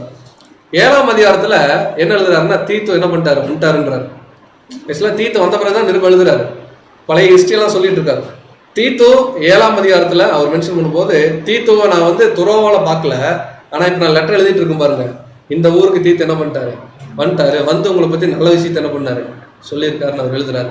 ஸோ 7ஆம் அதிகாரத்தில் அவர் முக்கியமாக சொல்லக்கூடிய விஷயம் என்னன்னா, அங்கிருந்த ஒரு பிரச்சனை, சில அவிசுவாசிகளை சபைக்குள்ள விட்டுறது. அவர் சத்தியத்தபடி இருக்க மாட்டார், உலக பிரகாரமான மனுஷனா இருப்பாரு. அவரை சபைக்குள்ள அனுமதிச்சு அவரோட சேர்ந்து கலந்துருக்கிறதுக்கு என்ன பண்ணியிருக்காருன்னு அலோவ் பண்ணியிருக்காரு. அவர் என்ன பண்ணுவாரு, இப்போ நம்ம பாபிலோன்லேருந்து ஒருத்தரை சத்தியமே சொல்ல, பேசிக்கே தெரியாது, சபை கூடுகைகளை விட்டுட்டோம். 2 வாரம் வராது, 3ஆவது வாரம் என்ன ஆவாரு, நம்ம எக்லீஷியால யாராவது பலவீனமாக யாராவது இருந்தாங்கன்னா இதை விட நல்லா சத்தியம் இருக்க வாங்கன்னு சொல்லி அவர் என்ன பண்ணார், வெளியே. கிட்டத்தட்ட அந்த மாதிரி தான் அவர் என்ன மென்ஷன் பண்ணுவார்னா 7ஆம் அதிகாரத்தில் அந்நிய நுகத்திலே அவிசுவாசிகளோட என்ன ஆதீங்க, இதெல்லாம் டீட்டெயிலாக என்ன பண்ணாருன்னு அவர் சொல்றார். ஸோ இங்கே தீத்து குறித்து ஒரு ரெஃபரன்ஸ் கொடுக்குறார். வாசிக்கலாம். 2 கொரிந்தியர் 7ஆம் அதிகாரம் 5 மற்றும் 6. 2 கொரிந்தியர் 7ஆம் அதிகாரம் 5-6 வசனங்கள். எப்படி என்றால், நாங்கள் மக்கதோனியா நாட்டிலே வந்தபோது, இப்ப நல்லா கவனிக்கலாம், இதனுடைய பின்னணியை நம்ம புரிஞ்சுக்கணும். எபேசுல பிரச்சனை ஆயிடுச்சு, 1ஆவது கொரிந்தியன்ஸ் எழுதி முடிச்சாச்சு. அந்த கழகத்து நிமித்தமா நேராக டிராவல் ஆகி துரோவா வரும்போது தீத்து வராரான்னு பார்த்தாரு, தீத்து அங்க வரல. ஆனா மக்கதோனியா வந்துட்டார் பவுல் கப்பல் ஏறி, அங்க வந்து அந்த நிருபம் எழுதுறாரு. இப்போ சொல்றாரு, நாங்கள் மக்கதோனியா நாட்டிலே வந்தபோது எங்கள் சரீரத்துக்கு இளைப்பாறுதல் என்ன இல்லை, ரெஸ்ட்லெஸ்ஸா இருந்திருக்கிறாரு பவுல். அந்த அளவுக்கு ரொம்ப, அதெல்லாம் லெட்டர்ல என்ன பண்றாரு மென்ஷன் பண்றாரு, எங்களுடைய பாடிக்கு ரெஸ்டே கிடைக்கல, எல்லா சைடும் பிரச்சனை, தூக்கம் இல்லை, நிறைய இது சொல்றாரு. அடுத்தது, எங்கள் சரீரத்துக்கு இளைப்பாறுதல் ஒன்றும் இல்லாமல் எப்பக்கத்திலேயும் உபத்திரவப்பட்டோம். நம்ம பாட்டெல்லாம் பாடுவோம் இல்லைங்களா, எப்பக்கத்திலும் நெருக்கப்பட்டோம், எப்பக்கத்திலும் உபத்திரவப்பட்டோம், புறம்பே போராட்டங்களும் உள்ளே பயங்களும் இருந்தன. இன்னைக்கு நமக்கு எப்படி இருந்துச்சுன்னா எப்படி இருக்குங்க, புறம்பே போராட்டங்களும் உள்ளே என்ன பயம் அப்படின்னா, உயிர் போகிற பயத்தை குறித்து அவர் சொல்லல. சகோதரர்கள் சத்தியத்துக்குள்ள கொண்டு வந்திருக்கிறோம், எல்லாரும் என்ன பண்ணும், சேஃபா சத்தியத்துக்குள்ள இருக்கணுங்கிற ஒரு பயம். அடுத்தது, ஆகிலும் சிறுமைப்பட்டவர்களுக்கு ஆறுதல் செய்கிற தேவன் தீத்து வந்ததினாலே எங்களுக்கு ஆறுதல் செய்தார். ஒரு சகோதரன் வந்தனால அநேக சகோதரர்களுக்கு அங்க என்ன உண்டா இருக்கு. ஸோ இப்ப தீத்து எங்க வந்துட்டாருன்னா மக்கதோனியா அப்படிங்கிற பவுல் லெட்டர் எழுதக்கூடிய இடத்துக்கு தீத்து வந்துட்டார். தீத்து என்ன கொண்டு வந்திருக்காருன்னா சில நல்ல ரிப்போர்ட் கொண்டு வந்திருக்காரு. பவுல் நீங்க 1 கொரிந்தியன்ஸ் எழுதி கொடுத்தீங்க, அது ஜனங்களுக்கெல்லாம் ரீச் ஆயிடுச்சு. சில சகோதரர்கள் அங்க நிஜமாவே நீங்க சொன்ன கவுன்சிலிங்கை ஏற்றுக்கொண்டு திருந்திட்டாங்கன்னு சொல்லி ஒரு ரிப்போர்ட்டை தீத்து கொடுத்துருக்கார். அது மாத்திரம் இல்ல, அங்கிருந்து சில அமௌண்ட் என்ன பண்ணியிருக்காருன்னா கலெக்ட் பண்ணி அவர் கொண்டு வந்திருக்காருன்னு பார்க்கணும். ஸோ இதுதான் 7ஆம் அதிகாரம் முழுக்க சொல்ற. தொடர்ந்து வந்து பாத்தீங்கன்னா இந்த ஜனங்களுக்கு ஒரு அட்வைஸ் கொடுப்பார். துக்கத்துல 2 வகை இருக்கு, ஒண்ணு தேவனுக்கு ஏற்ற துக்கம், இன்னொன்னு லௌகீக துக்கம். இதை குறித்து நம்ம கேள்விப்பட்டிருப்போம் இல்லைங்களா. இதை ஏன் இங்க சொல்றாருன்னா, கொரிந்தியர்ல பிரச்சனை நடந்துச்சு, நீங்க தேவனுக்கேற்ற துக்கம் அடைஞ்சிருந்தீங்கன்னா திருப்பி அந்த பிரச்சனை என்ன ஆகக்கூடாது, உங்களுக்குள்ள வரக்கூடாது. ஒருவேளை உலக பிரகாரமான துக்கமா இருந்தா திருப்பி என்ன ஆகும். ஸோ இது 2ஐயும் அந்த வசனத்தில் நீங்க கவனிச்சு பார்த்தீங்கன்னா, நீங்க நம்ம கூட அப்படிதான் ஒரு மிகப்பெரிய பாவம் பண்றோம் தேவனுக்கு விரோதமா, நமக்கு வந்து ரொம்ப கஷ்டமா இருக்கு, தேவன் இதை வந்து மன்னிப்பாரா, ஒருவேளை நம்ம சபை வாய்ப்பை இழந்துருமான்னு கூட பயமா கூட இருக்கலாம். இதை நம்ம தேவனுக்கேற்ற துக்கமா நம்ம துக்கப்பட்டிருக்கிறோம் அப்படின்னா என்ன அர்த்தம்னா, திருப்பி அந்த பாவம் நம்முடைய வாழ்க்கையில் என்ன ஆகக்கூடாது, எட்டி கூட பார்க்கக்கூடாது. ஒருவேளை நம்ம அவ்வளோ தூரம் தேவனுடைய சமூகத்தில் அழுது அந்த பாவத்துக்காக மன்னிப்பை வாங்கிட்டு 1 வாரம் கழிச்சு அதே தவறு பண்றோம்னு வச்சுக்கோங்க. அவர் சொல்றாரு, நீங்க அடைந்தது தேவனுக்கேற்ற துக்கம் அல்ல, அது லௌகீக துக்கம். ஸோ லௌகீக துக்கம் என்ன பண்ணுவாங்க, அதை வந்து மறக்கறதுக்கு அவங்க சில தவறான விஷயத்துக்குள்ள போவாங்க. கிட்டத்தட்ட அந்த மாதிரி தான். ஸோ இதையும் அங்கே ஏன் கொரிந்தியருக்கு சொல்றாருன்னா, இது எல்லாம் நீங்க ஃபீல் பண்ணிட்டீங்க, இப்போ நீங்க எந்த மாதிரி மனமாற்றத்துக்குள்ள வந்திருக்கீங்க நீங்க செக் பண்ணிக்கோங்க. மனமாற்றம் தான் இது, தேவனுக்கேற்ற மனமாற்றமா இல்லை உலக பிரகாரமான மனமாற்றமாங்கிறத அவர் சொல்றார். ஸோ இதுதான் ஃபர்ஸ்ட் ஒரு சாப்டர்ல பார்க்கலாம். முதல் பாயிண்ட் என்னன்னா அப்போஸ்தலருடைய மினிஸ்ட்ரி. அதில் ஒரு வசனம் மட்டும் படிச்சுக்கலாம், அந்த தேவனுக்கு கேட்ட துக்கத்தை குறித்து. 2 கொரிந்தியர் 7ஆம் அதிகாரம் 10 மற்றும் 11. 2 கொரிந்தியர் 7ஆம் அதிகாரம் 10-11 வசனங்கள். தேவனுக்கேற்ற துக்கம் பின்பு மனஸ்தாபப்படுகிறதற்கு இடமில்லாமல் ரட்சிப்புக்கு ஏதுவான மனம் திரும்புதலை உண்டாக்குகிறது. லௌகீக துக்கமோ மரணத்தை உண்டாக்குகிறது. பாருங்கள், நீங்கள் தேவனுக்கேற்ற துக்கம் அடைந்தது உண்டு. அவர் சொல்றாரு, நீங்க அடைந்த துக்கம் என்ன? ஏன் எப்படி பவுலுக்கு தெரிஞ்சு கொரிந்தியர்கள் திருந்திட்டாங்கன்னு? அதான் மேல சொல்றாரு. தீத்து வந்ததுனாலே எங்களுக்கு என்ன ஆயிடுச்சு? ஒரு ஆறுதல். அப்படின்னா பவுலுக்கு என்ன ஆறுதல்? பவுலுக்கு தேவையான பணம் கொண்டு வந்து கொடுத்துட்டு போறாரு. அதனால பவுலுக்கு என்ன ஆறுதல்னா, நம்ம ஸ்தாபிச்ச சபையில இருக்கிற ஜனங்கள் நல்வழிப்பட்டிருக்கணும், அந்த ஒரு ஃபீலிங்ல தான் இந்த நிருபமே எழுதுறாரு. ஆக்சுவலா எழுதுற அந்த கேப்ல தீத்துவும் வந்துடுறாரு. நல்ல சர்டிபிகேட் கொடுத்தோன்னே தீத்துவை பத்தி அவர் சொல்லும்போது, பாருங்கள் நீங்கள் தேவனுக்கேற்ற துக்கம் என்ன ஆயிட்டீங்க அப்படின்னா என்னன்னா, திருப்பி அந்த தவறுக்குள்ள போக மாட்டீங்கன்றத பவுல் என்ஷூர் பண்றார். அடுத்தது, அது உங்களிடத்தில் எவ்வளவு ஜாக்கிரதையும் குற்றம் தேட எவ்வளவு நியாயம் சொல்லுதலையும் எவ்வளவு வெறுப்பையும் எவ்வளவு பயத்தையும் எவ்வளவு ஆவலையும் எவ்வளவு பக்தி வைராக்கியத்தையும் எவ்வளவு கண்டிப்பையும் உண்டாக்கிற்று. இந்த காரியத்திலே நீங்கள் எல்லா விதத்திலும் உங்களை சுத்தவான்கள் என்று விளக்கப்பட்டீர்கள். ஆக்சுவலா பவுல் எழுதுன இந்த முதல் கடிதத்துல ஒரு நல்ல பாசிட்டிவான ரிசல்ட் கிடைச்சது இப்பதான் பவுலுக்கே தெரிஞ்சிருக்கு. இந்த 7th சாப்டரை அவர் நரேட் பண்றார். ஏன்னா தீத்து வந்து சொல்றார், பாருங்க நீங்க நல்ல வகையில திருந்துட்டீங்க, இது தேவனுக்கு பிடிச்ச மாதிரி. எந்த அளவுக்கு அந்த ஒரு காரியம் உங்களுக்கு உதவியா இருக்கு, இந்த காரியத்துக்கு எல்லாத்துலயும் நீங்க என்ன பண்ணீங்க? சுத்தவான்னு நிரூபிச்சிட்டீங்க. சுத்தவான்னு சொல்றத விட எல்லாத்துலயுமே கொஞ்சம் நல்ல மனமாற்றம் இருந்திருக்கு. ஸோ இது வந்து முதல் பகுதி. நம்ம இந்த ரொம்ப சுருக்கமாக தான் பார்க்குறோம். ஆக்சுவலாக நீங்கள் புரிஞ்சிருப்பீங்கன்னு நான் விசுவாசிக்கிறேன். இல்லை திரும்ப கூட நீங்கள் படிங்க, அப்போதான் முதல் 7 அதிகாரத்தில் அப்போஸ்தலருடைய ஊழியத்துக்கு உண்டான மேன்மை தான் அவர் என்ன பண்ணுறாருன்னா அதிகமாக அவர் சொல்கிறாரு. ஸோ 2வது 8 மற்றும் 9 அதிகாரத்தில் நம்ம ஆல்ரெடி நிறைய சப்ஜெக்ட்ல படித்த ஒரு காரியம் தான் அப்போஸ்தலருடைய கலெக்ஷன்ஸ். எருசலேம் இருக்கக்கூடிய உண்மையான ஆதிகால திருச்சபையில் இருக்கக்கூடிய பண கஷ்டத்தை போக்குவதற்காக எல்லா இடங்கள்லையும் பவுல் போய் என்ன பண்ணாருன்னா நிறைய காணிக்கைகளை என்ன பண்ணாருன்னா கலெக்ட் பண்ணார். அந்த கலெக்ட் பண்ற விஷயத்துடைய முக்கியத்துவத்தையும் தீத்துவை பத்தி என்ன பண்றாருன்னா இந்த 2 அதிகாரத்துல சொல்றார். ஒரு சில ரெஃபரன்ஸ் வசனம் இந்த ஒரு பாயிண்ட் பார்க்கலாம். 2 கொரிந்தியர் 8ஆம் அதிகாரம் 1 மற்றும் 2. 8ஆம் அதிகாரம் 1-2 வசனங்கள். அன்றையும் சகோதரரே, மக்கதோனியா நாட்டு சபைகளுக்கு தேவன் அளித்த கிருபையை உங்களுக்கு அறிவிக்கிறோம். சோ பவுல் எங்க இருந்து எழுதுறாரு? கோயம்புத்தூர்ல இருந்து பவுல் லெட்டர் எழுதுறாருன்னா, திருப்பூருக்கு எழுதுறாருன்னா, அன்றையும் சகோதரரே நாங்க கோயம்புத்தூருக்கு தேவன் கொடுத்த கிருபை என்ன பண்றோம் உங்களுக்கு சொல்றோம்னு திருப்பூருக்கு சொல்ற மாதிரி மக்கதோனியால இருக்கிற விஷயத்த நாங்க உங்களுக்கு சொல்றோம். அடுத்தது, அவர்கள் மிகுந்த உபத்திரவத்தினாலே பெரிய பிரச்சனை தான் அந்த ஜனங்களுக்கு. அடுத்தது, சோதிக்கப்படுகையில் கொடிய தரித்திரமுடையவர்களாக இருந்தும் தங்கள் பரிபூரண சந்தோஷத்தினாலே மிகுந்த உதாரத்துவமாய் கொடுத்தார்கள். சோ என்னன்னு புரியுதுங்க? என்னன்னா தெசலோனிக்கியர்கள், மன்னிக்கவும், அந்த மக்கதோனியாக்குள்ளதான் தெசலோனிக்கா எல்லாம் வருது. மக்கதோனியர்கள் வந்து மக்கதோனியால பிலிப்பியர்கள் எல்லாருமே வருவாங்க. இவங்களுக்கு நிறைய பிரச்சனை, சாப்பாட்டுக்கே வழி இல்லை, பயங்கரமான. ஆனாலும் தங்கிட்ட எப்படி இந்த ஏழை விதவை 2 பணத்தை போட்ட மாதிரி தங்கிட்ட இருக்கிறத மிகுந்த உதாரணத்துவமா என்ன பண்ணியிருக்காங்க, கொடுத்துருக்காங்க. நான் அவங்கள உங்களுக்கு ரோல் மாடலா வச்சு என்ன பண்றேன் சொல்றேன்னு சொல்லி இப்போ கொரிந்தியருக்கு என்ன பண்றாருன்னா அட்வைஸ் கொடுக்குறாரு. வாசிக்கலாம். அதுலேயே 20 மற்றும் 21 வசனம். 8ஆம் அதிகாரம் 20-21 வசனங்கள். எங்கள் ஊழியத்தினாலே சேர்க்கப்பட்டும் இந்த மிகுதியான தர்ம பணத்தை குறித்து ஒருவனும் எங்களை குற்றப்படுத்தாதபடிக்கு நாங்கள் எச்சரிக்கையா இருந்து அதையும் சொல்றாரு நாசூக்கா. இந்த மாதிரி நிறைய பணம் கலெக்ட் ஆகுது, எல்லாம் எங்ககிட்ட வருது அப்படிங்கறதுனால நாங்களும் ரொம்ப கேர்ஃபுல்லா இருக்கோம். இதுக்கு புரியுற மாதிரி சொல்லணும்னு கேட்டீங்கன்னா, நம்ம இந்த அனுபவங்கள்லாம் கடந்துதான் நம்ம வந்திருப்போம். தனிப்பட்ட முறையில் இந்த காரியத்தை நான் சொல்றேன், ஷேர் பண்றேன். என்ன விஷயம்னா, நம்ம எக்லீஷால சண்டே யூத் கிளாஸ்க்கு என்ன பண்ணுவோம், டீ வாங்க போவோம். நம்ம அநேக முறை நம்ம போவோம். அந்த மணி வந்து நம்முடைய சகோதரர்கிட்ட வாங்குவோம், பொருளாளர்கிட்ட, இல்லைன்னா நமக்குள்ள ஒரு சில முறைகள் நமக்குள்ள ஷேர் பண்ணதும் உண்டு. அப்படி டீ வாங்க போகும்போது ஒரு 50 வடை ஒரு 50 டீ வாங்க போறோம்னு வச்சுக்கோங்களேன். நம்ம அந்த டீ கடையில் போய் ஒரு 2 வடை எக்ஸ்ட்ரா சாப்பிட்டு ஒரு டீ குடிக்கிறோம்னு வச்சுக்கோங்களேன். அது காசு நம்ம சட்ட பேக்கெட்லேருந்து எடுத்து கொடுக்கணுமா, இல்லை சபா காசை கொடுக்கலாம்? ஒரு உதாரணத்துக்கு. ஆனால் அநேக முறை இதெல்லாம் ஒரு பெரிய விஷயமானு கூட நம்ம கடந்து வந்தது உண்டு. முன்னாடி இருந்த நாட்கள்ல. பட் ரொம்ப டீட்டெயிலா திங்க் பண்ணோம் அப்படின்னா, தேவனுக்கென்று ஒரு விஷயங்கள் வரும்போது அது தேவனுக்கென்று தான் போகணுமே தவிர ஒரு தனிப்பட்ட நபருடைய ஆதாயத்துக்கு என்ன பண்ண முடியாது. அதான் அவங்க பவுல் சொல்றாரு, நிறைய மணி எங்களுக்கு கலெக்ட் ஆகாதே தவிர நாங்க ரொம்ப கேர்ஃபுல்லா இருந்தோம், இந்த மணியை எங்களுடைய சொந்த பர்பஸ்க்கு என்ன பண்ணக்கூடாது, யூஸ் பண்ணக்கூடாதுன்னு சொல்லிட்டு கர்த்தருக்கு முன்பாக மாத்திரமல்ல மனுஷருக்கு முன்பாக என்ன பண்ணணும், யோகியமானவர்களே செய்ய நம்ம நாடுறோம். இதே தான் ரோமர்ல கூட அவர் சொல்றாரு. இதை சொல்லிட்டு நீங்களும் உதாரணத்துவமா என்ன பண்ணுங்க, எடுத்து கொடுங்கன்றார். வாசிக்கலாம். 2 கொரிந்தியர் 9ஆம் அதிகாரம் 1 மற்றும் 2 வசனம். 9ஆம் அதிகாரம் 1ஆம் வசனம் 2ஆம் வசனம். பரிசுத்தவான்களுக்கு செய்ய வேண்டிய தர்ம சகாயத்தை குறித்து நான் அதிகமாக உங்களுக்கு எழுத வேண்டியதில்லை, உங்கள் மன விருப்பத்தை அறிந்திருக்கிறேன். அகாயாவில் உள்ளவர்கள் 1 வருஷமாக ஆயத்தமாக இருக்கிறார்கள் என்று நான் மக்கதோனியருடனே சொல்லி உங்களை புகழ்ந்தேன். உங்கள் ஜாக்கிரதையை அநேகரை எழுப்பிவிட்டது. அவர் என்ன சொல்றாருன்னா, முன்னாடியே பவுல் ஒரு பெரிய ஐஸ் கட்டி எடுத்து தலையில வைக்கிற மாதிரிதான். நான் ஆல்ரெடி எல்லாருக்கும் சொல்லிட்டேன், நீங்க 1 வருஷமா நிறைய விஷயம் தானே பண்ணிருக்கீங்க, ரெடியா வச்சிருக்கீங்கன்னு சொல்லிட்டேன். ஆனா அதே மாதிரி வச்சிருந்தாங்க, பாசிட்டிவாவும் இருக்கு.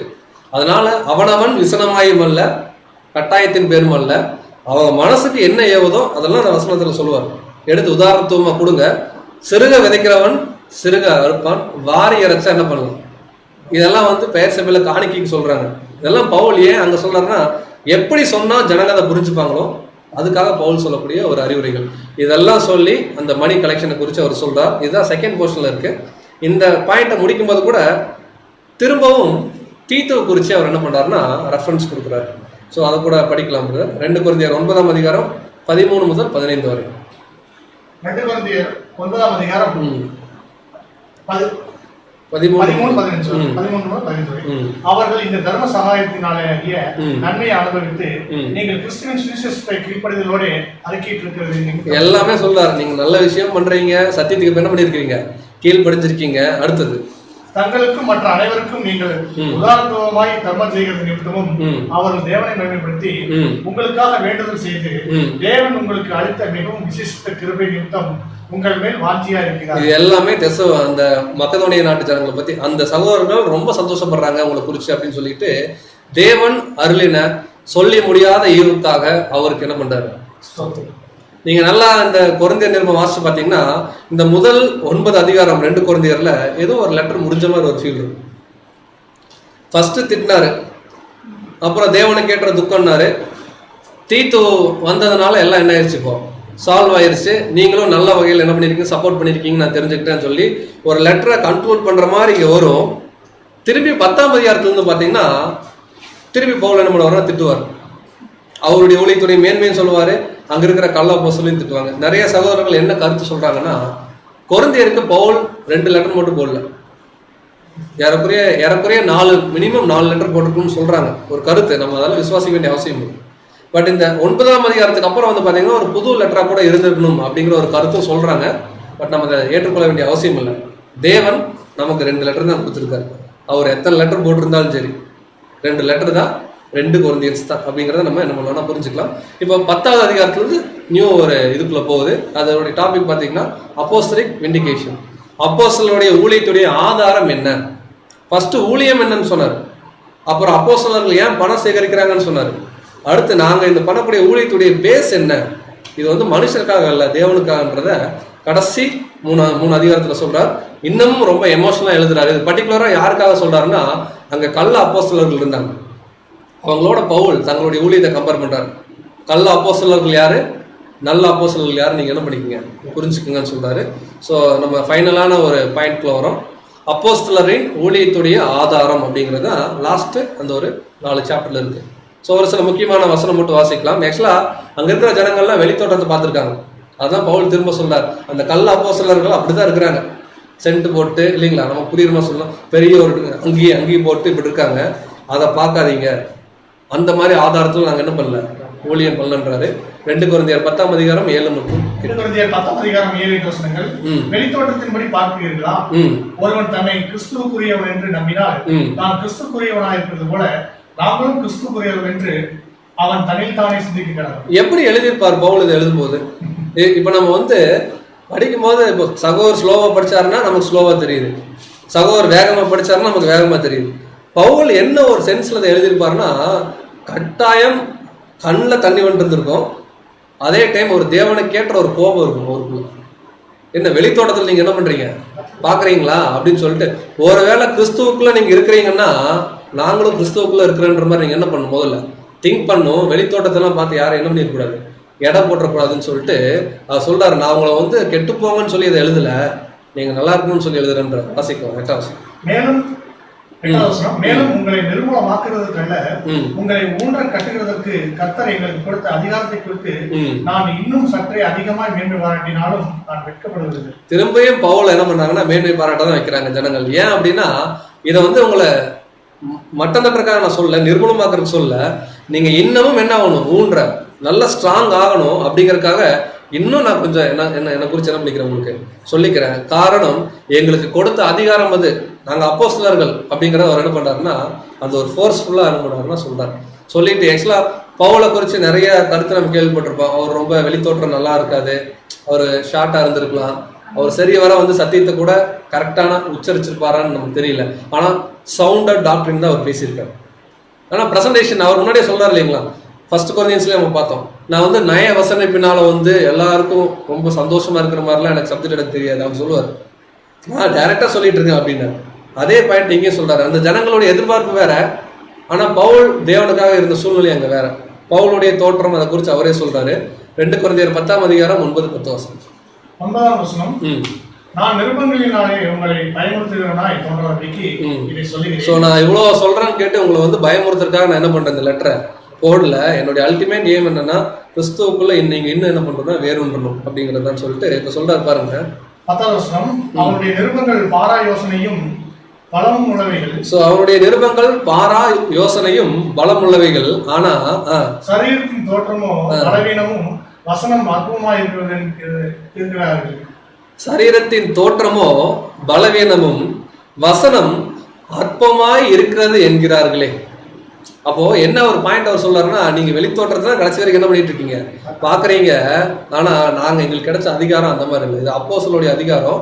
ஸோ எங்களுடைய நிருபங்கள் பாரா யோசனை பலமுள்ளைகளா இருக்கு. பட் நாங்க வேணா நீங்க உங்களுக்கு பிடிக்காத மாதிரி தரித்திர மாதிரி இருக்கலாம், ஆனா சத்தியம் சத்தியம் தான் சொல்லி ஸ்ட்ராங்கா சொல்லிட்டு, நான் உங்களை கிறிஸ்துங்கிற ஒரே மனவாளனுக்கு என்ன பண்ணியிருக்கிறேன், கஷ்டப்பட்டு நிச்சயம் பண்ணி கொடுத்துட்டு போயிருக்கிறேன்.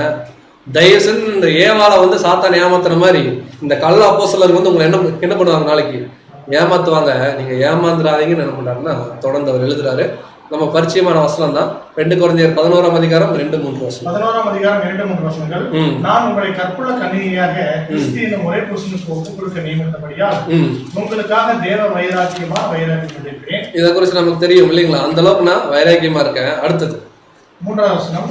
ஆகிலும் சர்ப்பமானது தன்னுடைய தந்திரத்தினாலே ஏவாளை வஞ்சித்தது போல உங்கள் மனதும் கிறிஸ்துவை பற்றிய உண்மை நின்று விலகும்படி எடுக்கப்படுமோ என்று பயந்திருக்கு. ஸோ இதெல்லாம் பவுல் எழுதின சென்ஸ்ல போய் நம்ம அதனுடைய விஷயங்கள் உள்வாங்கன்னா ரொம்ப ஃபீல் பண்றாரு. எப்படி ஏவாள சாத்தான் டக்குன்னு என்ன பண்ணிட்டா கேப்ல ஏமாத்திட்டானோ அந்த மாதிரிதான் இந்த கள்ள அப்போஸ்தலர்கள் நாங்க சொல்லக்கூடிய சத்தியத்தை என்ன பண்றாங்க, அவதூறா பேசி உங்களுக்கு வந்து பிடிச்ச மாதிரி வெளித்தோட்டத்தை காமிச்சு உங்களை ஏமாத்துறாங்க. தயவு செஞ்சு நீங்க இயேசு கிறிஸ்து மாத்திரம் என்ன ஆகுறீங்க, விட்டுறாதீங்க, ஸ்ட்ராங்கா இருங்க. இந்த மாதிரி தப்பா சாத்தான மாதிரி போதிக்கிறவங்க யாருன்றத தொடர்ந்து அதுலயே சொல்றார். அப்படிப்பட்டவர்கள் வாசிங்க 13ஆம் வசனம். அவங்க வந்து ஃபால்ஸ் அப்போஸ்தலர்ஸ், கள்ள அப்போஸ்தலர்கள். அடுத்தது கபடமல்ல விளையாட்டு, அவங்களுடைய இருதயத்துல சுத்தம் இல்ல, மேல மட்டும் நடிக்கிறாங்க. அடுத்தது கிறிஸ்துவனுடைய அப்போஸ்தலரின் வேஷத்தை தரித்து கொண்டவராய் இருக்கிறார். கிட்டத்தட்ட ஆக்டிங் மட்டும் தான் அவங்களுக்குள்ள இருக்கு. நீங்க அதை பார்த்து நீங்க தான் ஹீரோயிஸை பார்த்து வளர்ந்த ஆளு இல்ல, அதை பார்த்து நீங்க என்ன ஆயிடுறீங்க, ஏமாந்துடுறீங்க. அடுத்தது அது ஆச்சரியம் அல்ல, சாத்தானும் மொழியும் தூதனுடைய வேஷத்தை தரித்துக் கொள்வானே. சோ சாத்தான் கூட இயேசு கிறிஸ்து மாதிரி என்ன பண்ணுவோம். இதெல்லாம் நம்ம அடிக்கடி நிறைய சப்ஜெக்ட்ல பார்த்துருக்கோம்.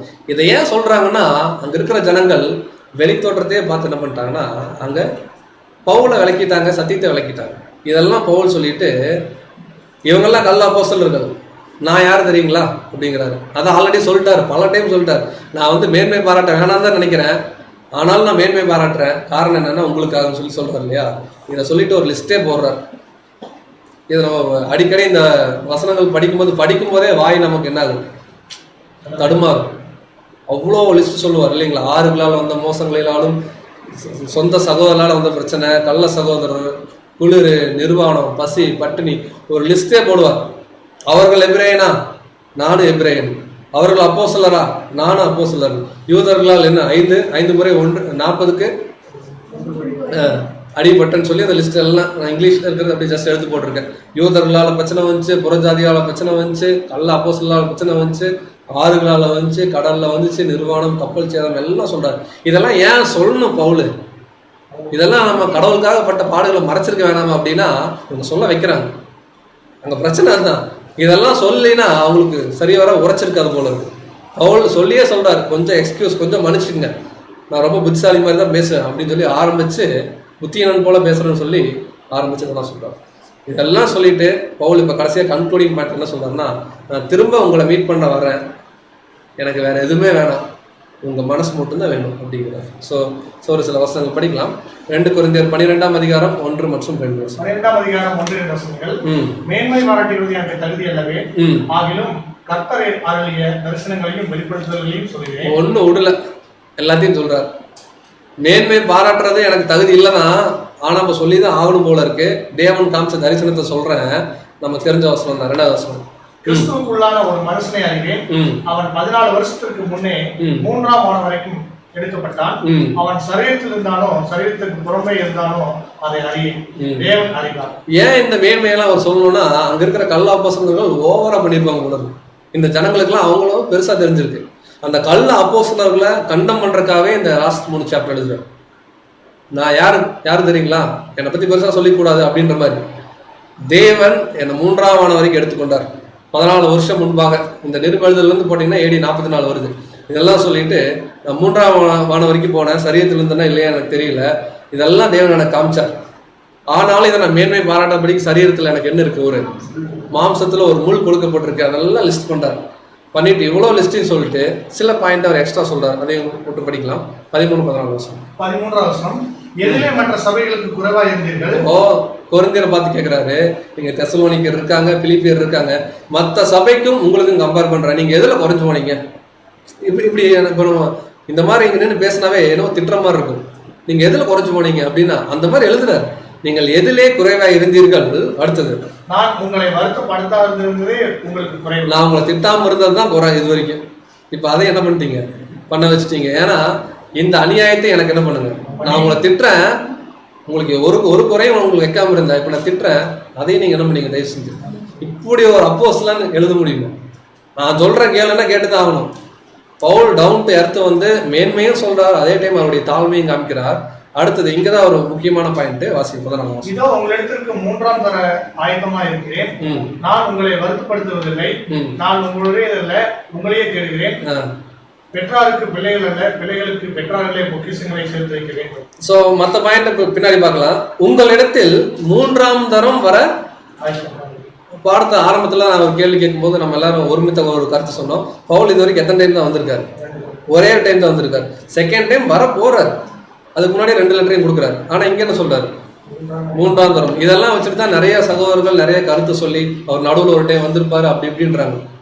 சிம்பிளா சில சகோதரர்கள் ரொம்ப எளிமையா சொல்லிட்டாங்க, பவுல் வராருன்னா பவுல் வரல, பவுலுடைய பிரசன்ஸ் வருது. ஸோ ஆல்ரெடி ஒரு விசிட் வந்துட்டாரு, செகண்ட் விசிட்டுக்கு லெட்டர் வந்துருச்சு, தேர்ட் விசிட் தான் லெட்டர். இது 3ஆம் தரம் வர ஆயத்தமா இருக்கேன். அவர் லெட்டர் தான் அவர் அங்கே மென்ஷன் பண்றாரு அப்படிங்கிறத. ஏன்னா அவர் நிறைய இடங்களில் சொல்லியிருக்காரு, நான் உங்க கூட இருந்தாலும் சரி, நான் உங்க கூட இல்லைனாலும் சரி, நான் இருக்கும்போது நீங்க எப்படி இருக்கீங்களோ அப்படியே இருக்குன்றாரு. ஸோ லெட்டர் தான் மென்ஷன் பண்றாரு. தேர்ட் டைம் வரேன், இந்த டைம் நான் வரும்போது கூட இந்த லெட்டருக்கு பின்னாடியே பவுல் வருவார். நான் உங்ககிட்ட இருக்கிற பணம் காசை நம்பியோ இல்லை நீங்க வந்து சகோதரர் நிறைய சைனுங்கிற நம்பியோ நான் வரல, எனக்கு எதுவும் வேணாம், நான் உங்களுடையதே அல்ல, உங்களையே என்ன பண்றேன், உங்க மனசு அந்த புது சிருஷ்டி தான் எனக்கு வேணும், இதுக்காக தான் நான் பண்றேன்னா கர்ப்ப வேதனைப்படுறேங்கிற சொல்றாரு. நீங்க எனக்காக எதுவும் சேர்த்து வைக்காதீங்க. இங்க எங்க அப்பா யாரு, பையன் யாரு? அப்பா பவுல் சத்தியத்தின் மொத்தமா பெற்று எடுத்திருக்கிறாரு. பிள்ளைகள் யாருன்னா கொரிந்தியர்கள். அவர் சொல்றாரு, அப்பாதான் குழந்தைங்களுக்கு செய்யணுமே தவிர குழந்தைங்க நீங்க ஒன்றும் எனக்கு செய்ய வேணாம். எவ்வளவு தூரம் சொல்ல முடியுங்களா, எவ்வளவு தூரம் சொல்ல முடியுமோ எல்லாம் சொல்றாரு. தொடர்ந்து அதுல 15-16 வசனம். இது ரொம்ப பெயின்ஃபுல்லான ஸ்டேட்மெண்ட். இந்த ஸ்டேட்மெண்ட்டை பவுல் சொன்னதை விட நம்ம படிக்கும் போது ரொம்ப கஷ்டமா இருந்துச்சு. வாசனம், ஆதலால் நான் உங்களில் எவ்வளவு அதிகமாய் அன்பு கூறுகிறேனோ அவ்வளவு குறைவாய் உங்களில் அன்பு கூறப்பட்டிருந்தாலும். எந்த வசனத்தையும் இதுக்கப்புறம் ஸ்கிப் பண்ணவே முடியல. சப்ஜெக்ட் போடும்போது எந்த அளவுக்கு நான் உங்களை லவ் பண்ணணும் அந்த அளவுக்கு ஒஸ்டா நீங்க என்ன பண்ணிருக்கீங்க நடத்தி இருக்கிறீங்க. அடுத்தது, மிகவும் சந்தோஷமாய் நான் உங்கள் ஆத்மாக்களுக்காக செலவு பண்ணப்படவும் விரும்புகிறேன். அவ்வளோ நீங்க மோசமா என்ன வச்சிருந்தாலும் நான் இன்னமும் ஈகரா இருக்கேன். உங்களுக்காக என்னுடைய ஜீவன் என்ன பண்ணுவோம், செலவு பண்ண நான் ரெடியா இருக்கேன். அப்படியே ஆகட்டும்ன்றாரு. வாசிங்க. அப்படியாகட்டும், நான் உங்களுக்கு பாரமாய் இருக்கவில்லை, ஆனாலும் உபாயமுள்ளவனா இருந்து தந்திரத்தினாலே உங்களை பிடித்தேன். நான் எப்படியாவது நேக்கா உங்களை என்ன பண்றேன், பிடிச்சிடுறேன். பட் உங்களுக்கு பாரமா இருக்கும். நான் வந்து உங்ககிட்ட சாப்பாடு கேட்க மாட்டேன், உங்ககிட்ட நான் பணம் கேட்க மாட்டேன், உங்க யாருக்கும் நான் தொந்தரவா இருக்க மாட்டேன். எனக்கு வேணுங்கிறதெல்லாம் பக்கத்தோடையிலே பண்றாங்கன்னு சொல்லி ஓப்பன் ஸ்டேட்மெண்ட் கொடுப்பாரு. ஏன்னா இவங்களாம் அந்த மாதிரி தப்பான ஒரு எண்ணம் கொண்டுட்டாங்க. இதெல்லாம் சொல்லிட்டு பவுல் இன்னமும் பர்சனலான சில காரியங்கள் சொல்றார். நம்ம வேகமா ஒரு சில வசனங்கள் படிச்சிடலாம். 2 கொரிந்தியர் 12:17-18. வசனம். நான் உங்களிடத்திற்கு அனுப்பினவர்களில் எவன் மூலமாவது உங்களிடத்தில் பொலிவை தேடியிருந்தால். Open statement. நிறைய பேர் உங்க சபைக்கு அனுப்பிச்சிருக்கிறேன். தீமோத்தேயு வந்திருக்காரு, தீத்து வந்திருக்காரு. யாருக்கிட்டையாவது நான் சொல்லி அனுப்பிச்சேன்னா, வரும்போது ஒரு 10,000 வாங்கிட்டு வாப்பா, நம்ம ஊழியத்து கஸ்டமர்னு சொன்னா ஒருத்தர்கிட்ட ஒரு பைசா கூட வாங்கலாம் அப்படின்றாரு. ஏன் அதை சொல்றாருன்னா, அந்த அளவுக்கு தவறா பவுலுடைய ஒரு இமேஜை அந்த ஊர்ல கொலாப்ஸ் பண்ணி வச்சிருந்தார். தீத்து உங்களிடத்தில் வரும்படி நான் அவனை கேட்டுக்கொண்டு அவனுடனே கூட ஒரு சகோதரனை அனுப்பினேன். தீத்து உங்களிடத்தில் ஏதாவது பொலிவை தேடினானா? நாங்கள் ஒரே ஆவியுடையவர்களாய் ஒரே அடிச்சுவடுகளில் நடந்தோம் அல்லவா? என்ன சொல்றாருன்னா, நான் மட்டும் இல்லை, என் கூட இருக்கிற எல்லா சகோதரரும் யாரும் எதையும் தேடல. ஏன்னா நாங்களும் அப்போஸ்தலருடைய இதுல வரோம்னு சொல்லி அவர் எழுதுறாரு. நானும் தேட மாட்டேன்றாரு. தொடர்ந்து 20-21 வசனம். அதிலும் நான் வந்து உங்களை என் மனதின்படி இருக்கிறவர்களாக காணாமலும் நான் உங்கள் மனதின்படி இருக்கிறவர்களாக காணப்படாமலும் இருப்பேன் என்றும். இதெல்லாம் புரியவே புரியாது. படிச்சு ஃபர்ஸ்ட் டைம் படிச்சா சுத்தமாவே புரியாது. அவர் என்னன்றாருன்னா, நான் வந்து மனசுல நினைக்கிற மாதிரி நீங்க இருக்கணும். நீங்க ஒரு மைண்ட்ல இருக்கிறீங்க பாருங்க, அந்த மாதிரி இருந்துடக்கூடாது. உங்கள்கிட்ட கோபம் இருக்கக்கூடாது, வைராகியம் இருக்கக்கூடாது. எல்லா கேரக்டரும் எடுத்து போட்டு கிறிஸ்துவுக்குள்ள உண்மையா இருங்கன்றார். விரோதங்கள், வைராக்கியங்கள், கோபங்கள், வாக்குவாதங்கள், புறமுறுதல், போர் சொல்லுதல், இருமாப்பு, கலகங்கள் ஆகிய இவைகள் உங்களுக்குள்ளே உண்டாயிருக்க வேண்டுமோ என்றும். மறுபடியும் நான் வரும்போது என் தேவன் உங்களிடத்தில் என்னை தாழ்த்தும்படிக்கு முன் பாவம் செய்தவர்களாகிய அநேகம் தங்கள் நடப்பித்த அசுத்தத்தையும் விஷத்தனத்தையும் காம விகாரத்தையும் விட்டு மனம் விரும்பாமல் இருக்கிறதை குறித்து நான் துக்கப்பட வேண்டியதா இருக்குமோ என்று பயன்படுத்தி பவுல் பயங்கரமான பயப்படுறாரு. என்ன பயம்னா, அங்க பாதி பேர் ரெடி ஆயிட்டாங்க, இன்னும் சில பேர் ரெடி ஆகல. அவங்களுக்கு தான் இந்த லாஸ்ட் 3 சாப்டர் என்ன சொல்லுவாருன்னா, இன்னமும் உங்களுக்குள்ள அந்த தவறான நடக்கை இருக்கு. சில பேர் திருப்பி வர்றதுக்கு எனக்கு பயமா இருக்கு. நான் திருப்பி வர்றதுக்குள்ள நீங்க எல்லாம் எப்படி ஆயிடணும், சரி ஆயிடணும். திருப்பி அப்படி இருப்பீங்களோன்னு எனக்கு ரொம்ப மனசு கஷ்டமா இருக்குன்னு சொல்லி இந்த 12 முடிச்சுட்டு 13ஆம் அதிகாரத்துல கன்க்ளூட் பண்றாரு. அதை மட்டும் படிச்சிடலாம். 2 கொரிந்தியர் 13ஆம் அதிகாரம் 1 மற்றும் 2. 13ஆம் அதிகாரம் 1 வசனங்கள். இந்த 3ஆம் தரம் நான் உங்களிடத்தில் வருகிறேன். சகல காரியங்களும் 2-3 சாட்சிகளுடைய வாக்கினால் நிலவரம். இந்த டைம் நான் வரும்போது விட்னஸோட வச்சு ஏதாவது பிரச்சனைனா அப்பவே நான் என்ன பண்ணிடுறேன், பைசல் பண்ணிட்டு தான் போவேன். அந்த அளவுக்கு என்ன பண்றாருன்னா பவுல் ரொம்ப அதிகாரத்தோட பேசுறாரு. நான் 2ஆம் தரம் உங்களிடத்தில் இருந்த போது சொன்னது போல இப்பொழுது தூரமாய் இருந்தும் உங்களிடத்தில் இருக்கிறவனாக நான் மறுபடியும் வந்தால் தப்ப விட மாட்டோம் என்று முன்பு பாவம் செய்தவர்களும் மற்ற எல்லோருக்கும் முன்னறிவித்து. இந்த 2ஆம் தரம் 3ஆம் தரம் எல்லாம் நீங்க கன்ஃபியூஸ் பண்ணிக்க வேணாம். ரொம்ப எளிமையா புரிஞ்சுக்க விஷயம் தான். நான் செகண்ட் டைம் நான் வந்து 1ஆம் கொரிந்தியர் லெட்டர் போடும்போது நான் சொன்ன மாதிரியே இப்பவும் சொல்றேன். நான் வரும்போது யாரெல்லாம் பிரச்சனைக்குரிய நபரோ அவங்களை கூப்பிட்டு விசாரிச்சு அவங்களுக்கு உண்டானதை கொடுத்துருவேன். பட் நான் வரும்போது யாரும் அப்படி இருக்கக்கூடாதுங்கிறத நான் என்ன பண்ணிக்கிறேன், வேண்டிக்கிறேன்னு சொல்லி கன்க்ளூட் பண்ணும்போது என்ன சொல்றாருன்னா, கடைசியாக சகோதரரே நீங்கள் நற்சீர் பொருந்துங்கள், கிறிஸ்துவுக்குள்ள என்ன பண்ணுங்க, ஒழுக்கமா இருங்கன்னு சொல்லி அவர் எழுதுறாரு. வாசிக்கலாம். 2 கொரிந்தியர் 13ஆம் அதிகாரம் 9-10. 2 கொரிந்தியர் 13ஆம் அதிகாரம் 9-10 வசனங்கள். நாங்கள் பலவீனரும் நீங்கள் பலமுள்ளவர்களாக இருப்பீல். கரெக்டா இந்த ஸ்டேட்மெண்ட். அதாவது அவங்க ஓவர் மேட்டிமையில் இருக்காங்க. பவுல்னால எப்படி சொல்லி அதை புரிய வைக்கிறதுன்னு தெரியல. அவங்களெல்லாம் பவுல் அப்போஸ்தலர்கள்லாம் எடை குறைச்சு கொரிந்தியரை மேல தூக்கி வச்சு பேசுறாங்க. நாங்கள் பலவீனரும் நீங்கள் பலம் உள்ளவர்களுமாய் இருக்கையில் நாங்க என்ன பண்றோம், சந்தோஷம்தான், நீங்க அப்படியே இருங்க, ஆனா நல்லா இருங்க கிறிஸ்துக்குள்ளன்ற. வாசி. நீங்கள் நற்செய்தி பொருந்தும்படிக்கு விண்ணப்பம் பண்ணி உங்களுக்காக ஜெபம் பண்றோம், நீங்க நல்லபடியா கேரக்டர் மாத்திக்கணும். அடுத்தது. ஆனாதான் இடித்து போடவல்ல போன்ற கட்டளை கர்த்தர் எனக்கு கொடுத்த அதிகாரத்தின்படி நான் உங்களிடத்தில் வந்திருக்கும் போது கண்டித்தும் பண்ணாதபடிக்கு நான் தூரமா இருந்து எழுதுகிறேன். நான் வந்து திருப்பி உங்களை திட்டி அப்புறம் சரியாக இருக்கு, நான் தூரத்துல இருக்கும்போதே லெட்டர் போட்டுறேன்.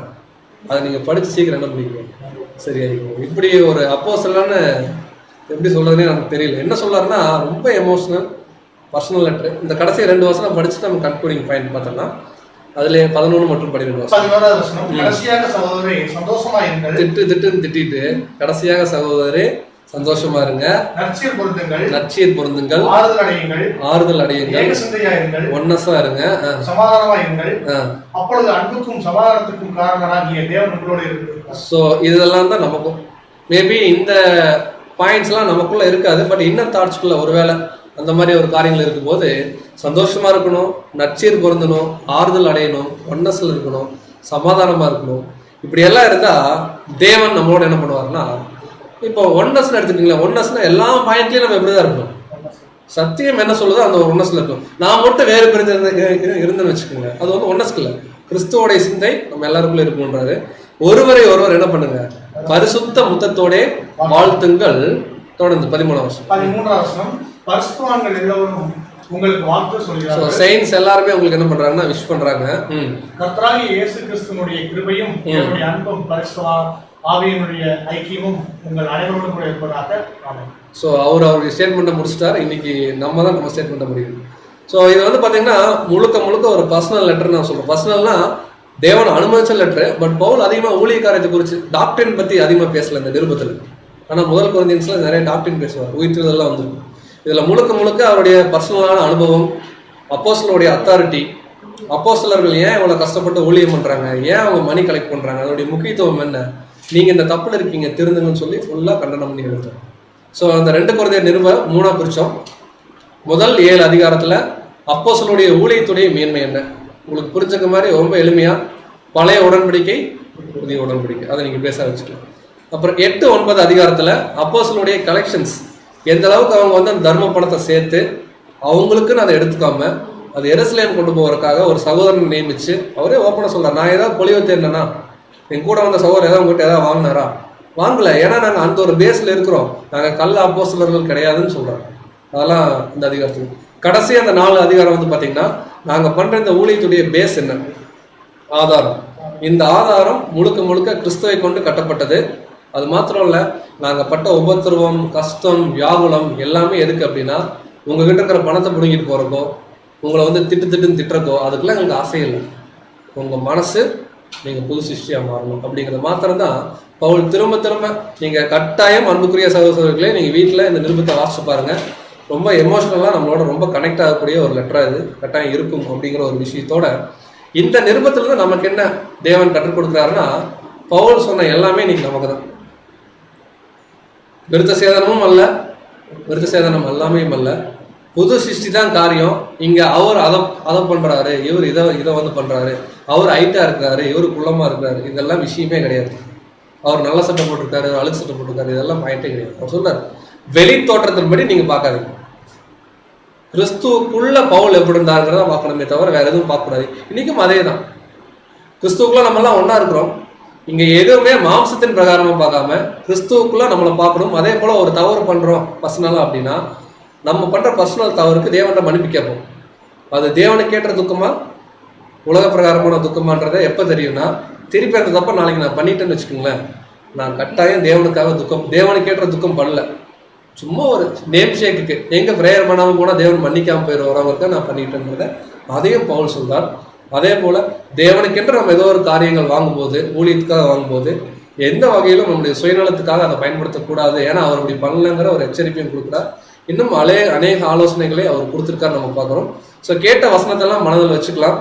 எந்த அளவுக்கு அவர்கள் உபத்திரத்தோட கஷ்டத்தோட அந்த காலத்தில் இந்த ஊழியத்தை பண்ணாங்க, இன்னைக்கு நமக்கு எந்த அளவுக்கு சத்தியம் எவ்வளோ ஈஸியாக கிடைக்குதுங்கிறத ரெண்டையும் கம்பேர் பண்ணி பார்த்து தேவனுக்கு இன்னமும் நம்ம எந்த அளவுக்கு உண்மையாக இருக்கலாம் அப்படிங்கிறது கூட மனசில் வைத்துக்கொண்டு இனி வரக்கூடிய நாட்களில் இன்னமும் உத்தமமாக இந்த ஒரு ஊழியத்தை நம்ம தொடர தேவன் தாமே நம்ம நேருக்கு தேவனை கிருபை தருவாங்க. பொறுமையோடு கேட்ட அனைவரையும் தேவன் தாமே ஆசீர்வதித்து வருவாங்க.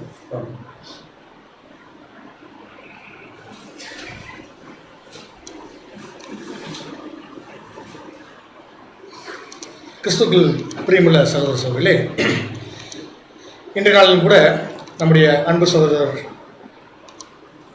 வாயிலாக தேவன் நமக்கு கொடுத்த சத்திய பாடம் உண்மையாகவே அப்போஸ்தலனாகிய பவுல் கொரிந்து சபைக்கு எழுதின இந்த 2ஆம் நிருபம் ரொம்ப எமோஷனலான ஒரு காரியங்களாக இருக்குது. அப்போஸ்தலனாகிய பவுலுடைய ஊழிய காரியங்கள் எல்லாம் நம்ம பார்க்கும்போது அநேக ஊழியர்களை செஞ்ச சகோதரர், அநேக சபையில் ஸ்தாபித்த ஒரு சகோதரன் அப்போஸ்தலனை நம்ம பார்க்குறோம். அப்போஸ்தலன் பவுலுடைய வாழ்க்கையில் அநேக உபத்திரவங்கள் இருக்கிறத நம்ம அநேக முறை நம்ம வசனங்களில் படிச்சுக்கிறோம். ஆனால் சகோதரப்பட்ட பாடுகளையே, அப்போஸ்தலன் பவுல் பட்ட பாடுகளையே அதிகப்படியான ஒரு பாடுகளாக சகோதரர் குறித்து இந்த நிருபத்தில் பதிவு செஞ்ச விஷயம் கேட்டிங்கன்னா, சகோதரரை ஏற்றுக்கொள்ளாதது தான் இங்கே குரு சபையில் அப்போஸ்தலன் பவுலை ஏற்றுக்கொள்ளாத விஷயம். அது மாத்திரமல்ல, சகோதரர்கள் அந்த வெறுப்பு முகமாக செஞ்ச காரியங்கள் எல்லாத்தையுமே அவர் தன்னோட வேதனையோட வழிகளோடு இங்கே பதிவு செஞ்சுருக்கிறத நம்ம பார்க்கணும். இன்றைக்கும் ஊழியத்தில் ஈடுபடக்கூடிய அநேக சகோதரர்களுக்கு சந்தோஷத்தை கொடுக்கக்கூடிய ஒரு மிகப்பெரிய விஷயமா பார்க்கறது என்னன்னு சொல்லி வச்சு பார்த்தீங்கன்னா, ஊழியக்காரங்களை ஏற்றுக்கிறது, சபைகளை ஏற்றுக்கொள்கிற விஷயங்கள் தான் அவங்களுக்கு மிகப்பெரிய சந்தோஷம். அந்த சந்தோஷம் இன்னைக்கு கடைசி காலத்தில் வாழ்ந்துக்கூடிய தேவனுடைய பிள்ளைகள் இன்னைக்கு நம்ம இடத்துல இந்த மாதிரியான ஒரு பாசிபிலிட்டிஸ்லாம் இருக்குங்கிறது கூட நம்ம நினைவில் வச்சுக்கணும்னு பார்க்கணும். ஒரு ஊழியக்காரருக்கு அதிக மரியாதைகளும், இன்னொரு ஊழியக்காரருக்கு மரியாதையற்ற சூழ்நிலையும், இன்னும் வெளிப்படையாக சொல்லணும்னு சொன்னால், எனக்கு இவர் தான் சப்ஜெக்ட் பேச வரணும் அப்படிங்கிறதுலாம் இன்னைக்கு இருக்குதுங்களா இல்லைங்களா? கட்டாயமாக இருக்குது இல்லைங்களா? அதெல்லாம் என்ன விஷயத்த சொல்லுதுன்னா, அந்த சகோதரர் எவ்வளோ தூரம் வருத்தப்படுத்தியிருக்கும் அப்படிங்கிறதெல்லாம் இந்த இடத்துல நம்ம பார்க்கணும். ஆனால் இன்னைக்கு ஊழியம் செய்யக்கூடிய சகோதரர்கள் எல்லாருமே எப்படி இருக்காங்கன்னா, அன்னைக்கு பவுலும் அப்போலோவும் இருக்கிற மாதிரி தான். நாங்கள் எப்படி இருக்கிறோம்னா, கிறிஸ்துக்குள்ளாக எல்லாரும் நாங்கள் ஒன்றா இருக்கிறோம். ஆனால் நீங்கள் தான் எப்படி பார்க்குறீங்கன்னா, பவுலை சேர்ந்தவன் அப்போலோவை சேர்ந்தவன் சொல்லி நீங்கள் பார்க்குறீங்க. இதெல்லாம் எங்களுக்கு ரொம்ப வருத்தத்தை தெரிவிக்குது அப்படிங்கிறத நீங்கள் அவருடைய வழியை இங்கே பதிவு செஞ்சுக்கிறாரு கூட பார்க்குறோம். சத்தியத்தை சொல்கிறவங்க தகப்பன் ஸ்தானத்திலிருந்து அந்த விஷயத்தை இருக்கிறாங்க. பிள்ளைகள் பெற்றோர்களை மதிக்காத இருக்கிறதும், அவங்களுக்கு பெற்றோர்களை மரியாதை செலுத்துறது மாத்திரமல்ல, அவங்களை புறம் தள்ளக்கூடிய விஷயங்கள் எல்லாம் எவ்வளோ வழியை கொடுக்கும் அப்படிங்கிறத இந்த பாடத்தின் வாயில நம்ம கற்றுக்கொண்டோம். இன்னும் வரக்கூடிய நாட்களில் நமக்கு இது போன்ற ஒரு குறைபாடுகள் இருந்தால் நம்ம எல்லாவற்றையும் நம்ம சீர்படுத்திக் கொள்ளணும் கூட நம்ம பார்க்கணும். உண்மையாகவே தேவன் இப்போ கொடுக்கக்கூடிய ஒரு காலப்பகுதி நாம் கற்றுக்கொண்டு இருக்கிறோம், தியரட்டிக்கலாக கற்றுட்டு இருக்கிறோம். இனி இந்த ஒரு வாய்ப்பு கிடைச்சி நம்ம வரும்பொழுது இது எல்லாத்தையும் நம்ம சத்தியப்பாடம் கேட்டுக்கொண்ட சத்தியப்பாடங்கள் எல்லாத்தையும் நம்முடைய வாழ்க்கையில் நம்ம இதெல்லாம் அபியாசப்படுத்தி பார்க்கணும். அதை நம்ம மனசில் வச்சுட்டு இந்த பாடத்தை நம்ம கற்றுக்கணும். இப்போ கற்றுக்கொண்டு இருக்கிறோம். இனி வரக்கூடிய நாட்களில் இது எல்லாத்தையும் நம்முடைய நடைமுறை வாழ்க்கையில் நம்ம கடைப்பிடிக்கணும். அதுக்காகத்தான் நம்ம பாடமாக நம்ம பார்க்குறது கூட நம்ம மறந்துடக்கூடாது. பொறுமையோடு கேட்டவங்களையும் தேவன் ஆசீர்வதித்தவர்களாக தூது கொடுத்த அன்பு சகோதரருக்கு நம் சபையின் சார்பாக நன்றிகளின் வாழ்த்துக்களை எடுத்துக்கொள்வோம். சத்தியத்தை வெளிப்படுத்தின பிதாவாகிய தேவனுக்கு நம்முடைய ஆண்டவராகிய இயேசு கிறிஸ்து வழியாக 1000 தூசோசங்களை எடுத்துக்கொள்ளலாம். சகோதரர் இது போன்ற சத்திய பாடங்களை அதிகமாக பேச தேவன் எடுத்து பயன்படுத்துவாராக. இந்த நாளுக்குரிய இறைநிகழ்களை நாம் வாசிக்கிறோம். இறைநிலை வாசிக்கும்படியாக நம்முடைய அன்பு சகோதரர் வினோத் பாபுரர் அவர்கள் செகண்ட் சாரம் முன்னிலைக்கிறோம்.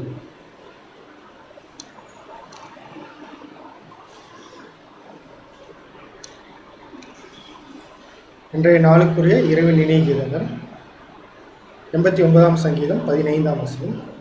கம்பீர சத்தத்தை அறியும் ஜனங்கள் பாக்கியம் உள்ளவர்கள். கர்த்தாவே, அவர்கள் உம்முடைய முகத்தின் வெளிச்சத்தில் நடப்பார்கள்.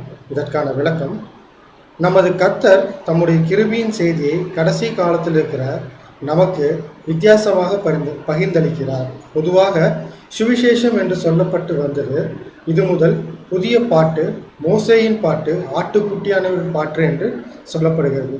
இது உலகின் பாவங்களை சுமந்து தீர்க்கிற மகா பெரிய வேலையை செய்து முடிகிற ஆட்டுக்குட்டியானவரை பற்றி அப்போஸ்தலர்கள் எல்லாரும் சாட்சியுமாகிய புதிய பாட்டாகும். தற்கால சத்தியத்தின் மூலம் தேவனால் ஆசீர்வதிக்கப்பட்டவர்கள் மட்டுமே கம்பீர சத்தமாகிய இந்த புதிய பாட்டை பாட முடியும். தேவனுடைய முகத்தின் வெளிச்சத்தில் நடப்பவர்கள் மட்டுமே ஆசீர்வதிக்கப்பட்டவர்களாகவும் புதியதாகிய பாடலாகிய கம்பீர சத்தத்தை அறிந்தவர்களாகவும் இருப்பார்கள் என்பதை ஆகும்.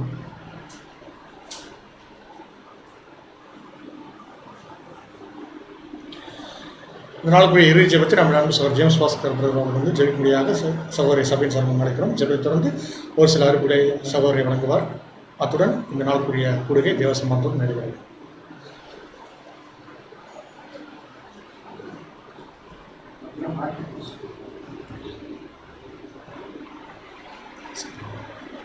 ஜெபம் செய்வோம். வானாதி வானங்களில் வீற்றிருந்து உமது பாதப்படியாகிய பூமியில் உள்ள மணமக்களாகிய எங்கள் ஒவ்வொருவரையும் கண்ணோக்கி பார்த்து ஆசீர்வாதத்தை வழிநடத்தி வரும் அன்பான பரம தகப்பனே, மீண்டுமாக இந்த நாளுக்காக நாங்கள் நன்றி செலுத்துகிறோம். காலை முதல் இந்த நேரம் வரையிலும் எங்களை கண்ணை இமை பாதுகாப்பது போல உங்களுடைய தெய்வீக கிருபையினால் பாதுகாத்து ஒரு தெய்வீக திட்டத்தின் அடிப்படையில் எங்களை மீண்டுமாக ஒன்று கூட்டி சேர்த்து இந்த நாளில் எங்களுக்கு தர வேண்டிய பாடத்தை தேவனித்தாமே கிருபையை தந்திருக்கிறேன். இந்த ஒரு நாளுக்காகவும் இந்த ஒரு பாடத்திற்காகவும் நன்றிகளை ஆண்டவராக இயேசு கிறிஸ்துவின் மூலம் நாங்கள் தெரிவிக்கிறோம்.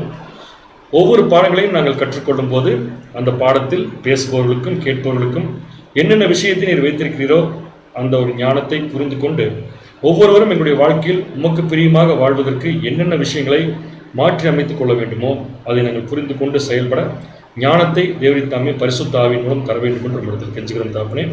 தேவரிதான் எந்த காரியத்தை நீர் எங்களுக்கு சொல்ல வருகிறீரோ அதை செய்வதற்குரிய மன தைரியத்தையும் பக்குவத்தையும் எங்களுக்கு தந்து நாங்கள் பேசுவதோடு மட்டுமல்லாமல் பேசக்கூடிய காரியங்கள் செய்யக்கூடிய பிள்ளைகளாகவும் நாங்கள் இருந்து ஒவ்வொரு நாளும் மற்ற மனுஷருக்கு முன்பாக நாங்கள் கற்றுக்கொள்ளக்கூடிய சத்தியம் என்ன என்பதை மற்ற ஜனங்களுக்கு எங்கள் நல்ல கிரியைகள் மூலம் காண்பிக்க எங்களுக்கு கிருபை தர வேண்டும் என்று நம்மிடத்தில் கெஞ்சுகிறோம் தாப்பனே. நாங்கள் சத்தியத்தின் பிரகாரமாகவும் எங்களுடைய வாழ்க்கையிலும் எடுக்கக்கூடிய ஒவ்வொரு முடிவுகளும் உம்முடைய சித்தப்படி இருக்கவும் உம்முடைய சித்தத்தை மட்டுமே அவைகள் பிரதிபலிக்கவும் இந்த கடைசி காலத்தில் எங்களுடைய நோக்கத்தை நாங்கள் வெறுத்துவிட்டு உம்முடைய வேலைகளை செய்வதை மட்டுமே நோக்கமாக கொண்டு வாழவும் எங்களுக்கு தேவையான மனப்பக்குவத்தை தர வேண்டும் என்று நம்மிடத்தில் கெஞ்சுகிறோம். இந்த சத்தியத்தில் இருக்கக்கூடிய ஒவ்வொரு சகோதரிகளையும் இந்த நேரத்தில் நாங்கள் நினைவு கூறுகிறோம் தாப்பனே. எத்தனை பேருக்கு நீர் நாங்கள் எதிர்பார்க்கக்கூடிய அந்த பந்தய பொருளை நியமித்து வைத்திருக்கிறீரோ அத்தனை பேரும் அதை பெற்றுக்கொள்வதற்கு தேவையான ஞானத்தை தந்து எங்களுடைய ஓட்டத்தை நாங்கள் முடிக்க கிருபை தர வேண்டும் என்று நம்மிடத்தில் கெஞ்சுகிறோம். மீதியான நேரங்கள் எல்லாவற்றையும் ஒரு பாதத்தில் வைக்கிறோம். எங்களுக்கு என்ன தேவை என்பதை நாங்கள் சிந்திக்கும் முன்றே எங்களுக்கு நன்மையாக கொடுத்து வழிநடத்தி வந்த தேவன் வரக்கூடிய காலத்திலும் இன்னும் அதிகப்படியான நன்மைகளையும் ஆசீர்வாதங்களையும் உங்களுடைய தயவுள்ள சுத்தப்படி தந்து எங்கள் ஒவ்வொருவரையும் ஆசீர்வாதத்தை வழிநடத்த வேண்டும் என்று இந்த மன்றாட்டுகளை எல்லாம் எங்கள் ஆண்டவரும் இரட்சகரும் மனுக்குலத்தில் மீட்பருமாக இருக்கிற இயேசு கிறிஸ்துவின் நீ நாமத்தில் உமது கிருபை நிறைந்த பொற்பாதம் பணிந்து கெஞ்சி மன்றாடுகிறோம் எங்கள் ஜீவன் உள்ள நல்ல தந்தையே. சகோதரர்கள் அனைவரும் அமரவும். இந்த நாளுக்கு உண்டான அறிவிப்புகள். முதல் அறிவிப்பு என்னன்னு சொல்லி பார்த்தீங்கன்னா, இப்போ நம்ம ஃபேஸ்புக்கில் டெய்லியும் பார்த்துட்டு வர சப்ஜெக்ட்ஸ் இருக்கு இல்லைங்களா, இந்த சப்ஜெக்ட்ஸ் எல்லாத்தையுமே நம்ம பெயர் குறிப்பிடாமல் தான் ஃபேஸ்புக்கில் வந்துட்டுருந்துச்சு, பிக்சர் மட்டும் வரும். இப்போ நீங்கள் ஃபேஸ்புக்கில் நம்ம பைபிள் ஸ்டூடெண்ட்ஸ் யுனைடெட் சர்ச் பேஜுக்குள்ளே போய் வீடியோஸ் கிளிக் பண்ணி பார்த்தீங்கன்னா எல்லா சப்ஜெக்டும் ஆர்டராக இருக்கும். அந்த ஒவ்வொரு சப்ஜெக்ட்டுக்கு பக்கத்தில் பார்த்தீங்கன்னா சப்ஜெக்டுடைய தலைப்பு போடப்பட்டிருக்கு. முதல்ல அந்த தலைப்பு இல்லை, அது பக்கத்தில். இப்போ என்ன பண்ணியிருக்காங்கன்னா சகோதரர்கள் ஒர்க் பண்ணி அதுக்கு மறுபடியும் எடிட் பண்ணி பேர் போட்டிருக்காங்க. சப்போஸ் நம்ம ஏதாவது ஒரு சப்ஜெக்ட் தேடி எடுக்கணும்னு சொன்னாலும் நம்ம சர்ச் பண்ணி அந்த பேர் அடிச்சோம்னா தேடி எடுத்துடலாம். அந்த மாதிரி இருக்குது. ஏறக்குறைய 165 சப்ஜெக்ட் பக்கம் நம்ம இப்போ இந்த செஷனில் மட்டும் நம்ம போட்டிருக்கோம். அதனால் சகோதர சகோதரிகள் அதை உபயோகப்படுத்திக் கொள்ளும்படியாக உங்களை அன்புடன் கேட்டுக்கொள்கிறோம். இன்னொரு அறிவிப்பு, அது கோயம்புத்தூர் இருக்கக்கூடிய நம்ம திருச்சியோட எக்லீசியாவை சார்ந்த சகோதர சகோதரிகளுக்கான அறிவிப்பு. அந்த அறிவிப்பு என்னன்னு சொல்லி பார்த்தீங்கன்னா, நம்ம ஏற்கனவே நம்ம வாட்ஸ்அப் குரூப்பில் நம்முடைய அன்பு சார் கண்ணன்பர் அவர்கள் ஒரு அறிவிப்பு போட்டிருந்தாங்க. அட்ரஸ் புக் ஒன்று தயார்படுத்திட்டு இருக்கோம். அந்த அட்ரஸ் புக் தேவையான இன்ஃபர்மேஷன்ஸை நம்முடைய பேர், நம்முடைய ஃபோட்டோ, அதுக்கப்புறம் பேப்டிசம் எடுத்த டேட்டு, அட்ரஸ் இதெல்லாத்தையும் அப்டேட் பண்ணி அவர் கலெக்ட் பண்ண இன்ஃபர்மேஷன் உங்களுக்கு தனித்தனியாக போட்டிருக்காரு எல்லாத்துக்குமே வாட்ஸ்அப்பில். சில பேர் அதை இன்னும் பார்க்கல, அதுவும் தெரியுது நல்லாவே. ஆகவே அறிவிப்பாக சொல்ல சொன்னார், அதே அறிவிப்பாக உங்களுக்கு சொல்லிக்கிறோம். ஸோ நீங்கள் என்ன பண்ணணும்னா, உங்களுக்கு அந்த வாட்ஸ்அப்பில் வந்துருக்கூடிய இன்ஃபர்மேஷனை கரெக்டாக செக் பண்ணி அதை கரெக்டாக நீங்கள் மெசேஜ் ரிப்ளை கொடுத்துருங்க. ஒருவேளை அந்த அட்ரஸ்லையோ வேறு எதுலையோ தேதியிலையோ மாற்றம் இருக்குன்னா அந்த மாற்றத்தையும் நீங்கள் வாட்ஸ்அப் மூலமாகவே தெரிவிச்சிருங்க. அது பெட்டராக இருக்கும். ஃபோன் பண்ண வேண்டாம். அந்த மாற்றத்தையும் கூட நீங்கள் அந்த வாட்ஸ்அப் குரூப்லேயே அல்லது நீங்கள் உங்கள் தனிப்பட்ட வாட்ஸ்அப்லேருந்து கண்பர் அவர்களுக்கு தெரிவிச்சிட்டிங்கன்னா அந்த அட்ரஸ் புக் நம்ம ப்ரிப்பேர் பண்ணுறதுக்கு ஈஸியாக இருக்கும் அப்படிங்கிறது உங்களுக்கு தெரிவித்துக் கொள்கிறோம்.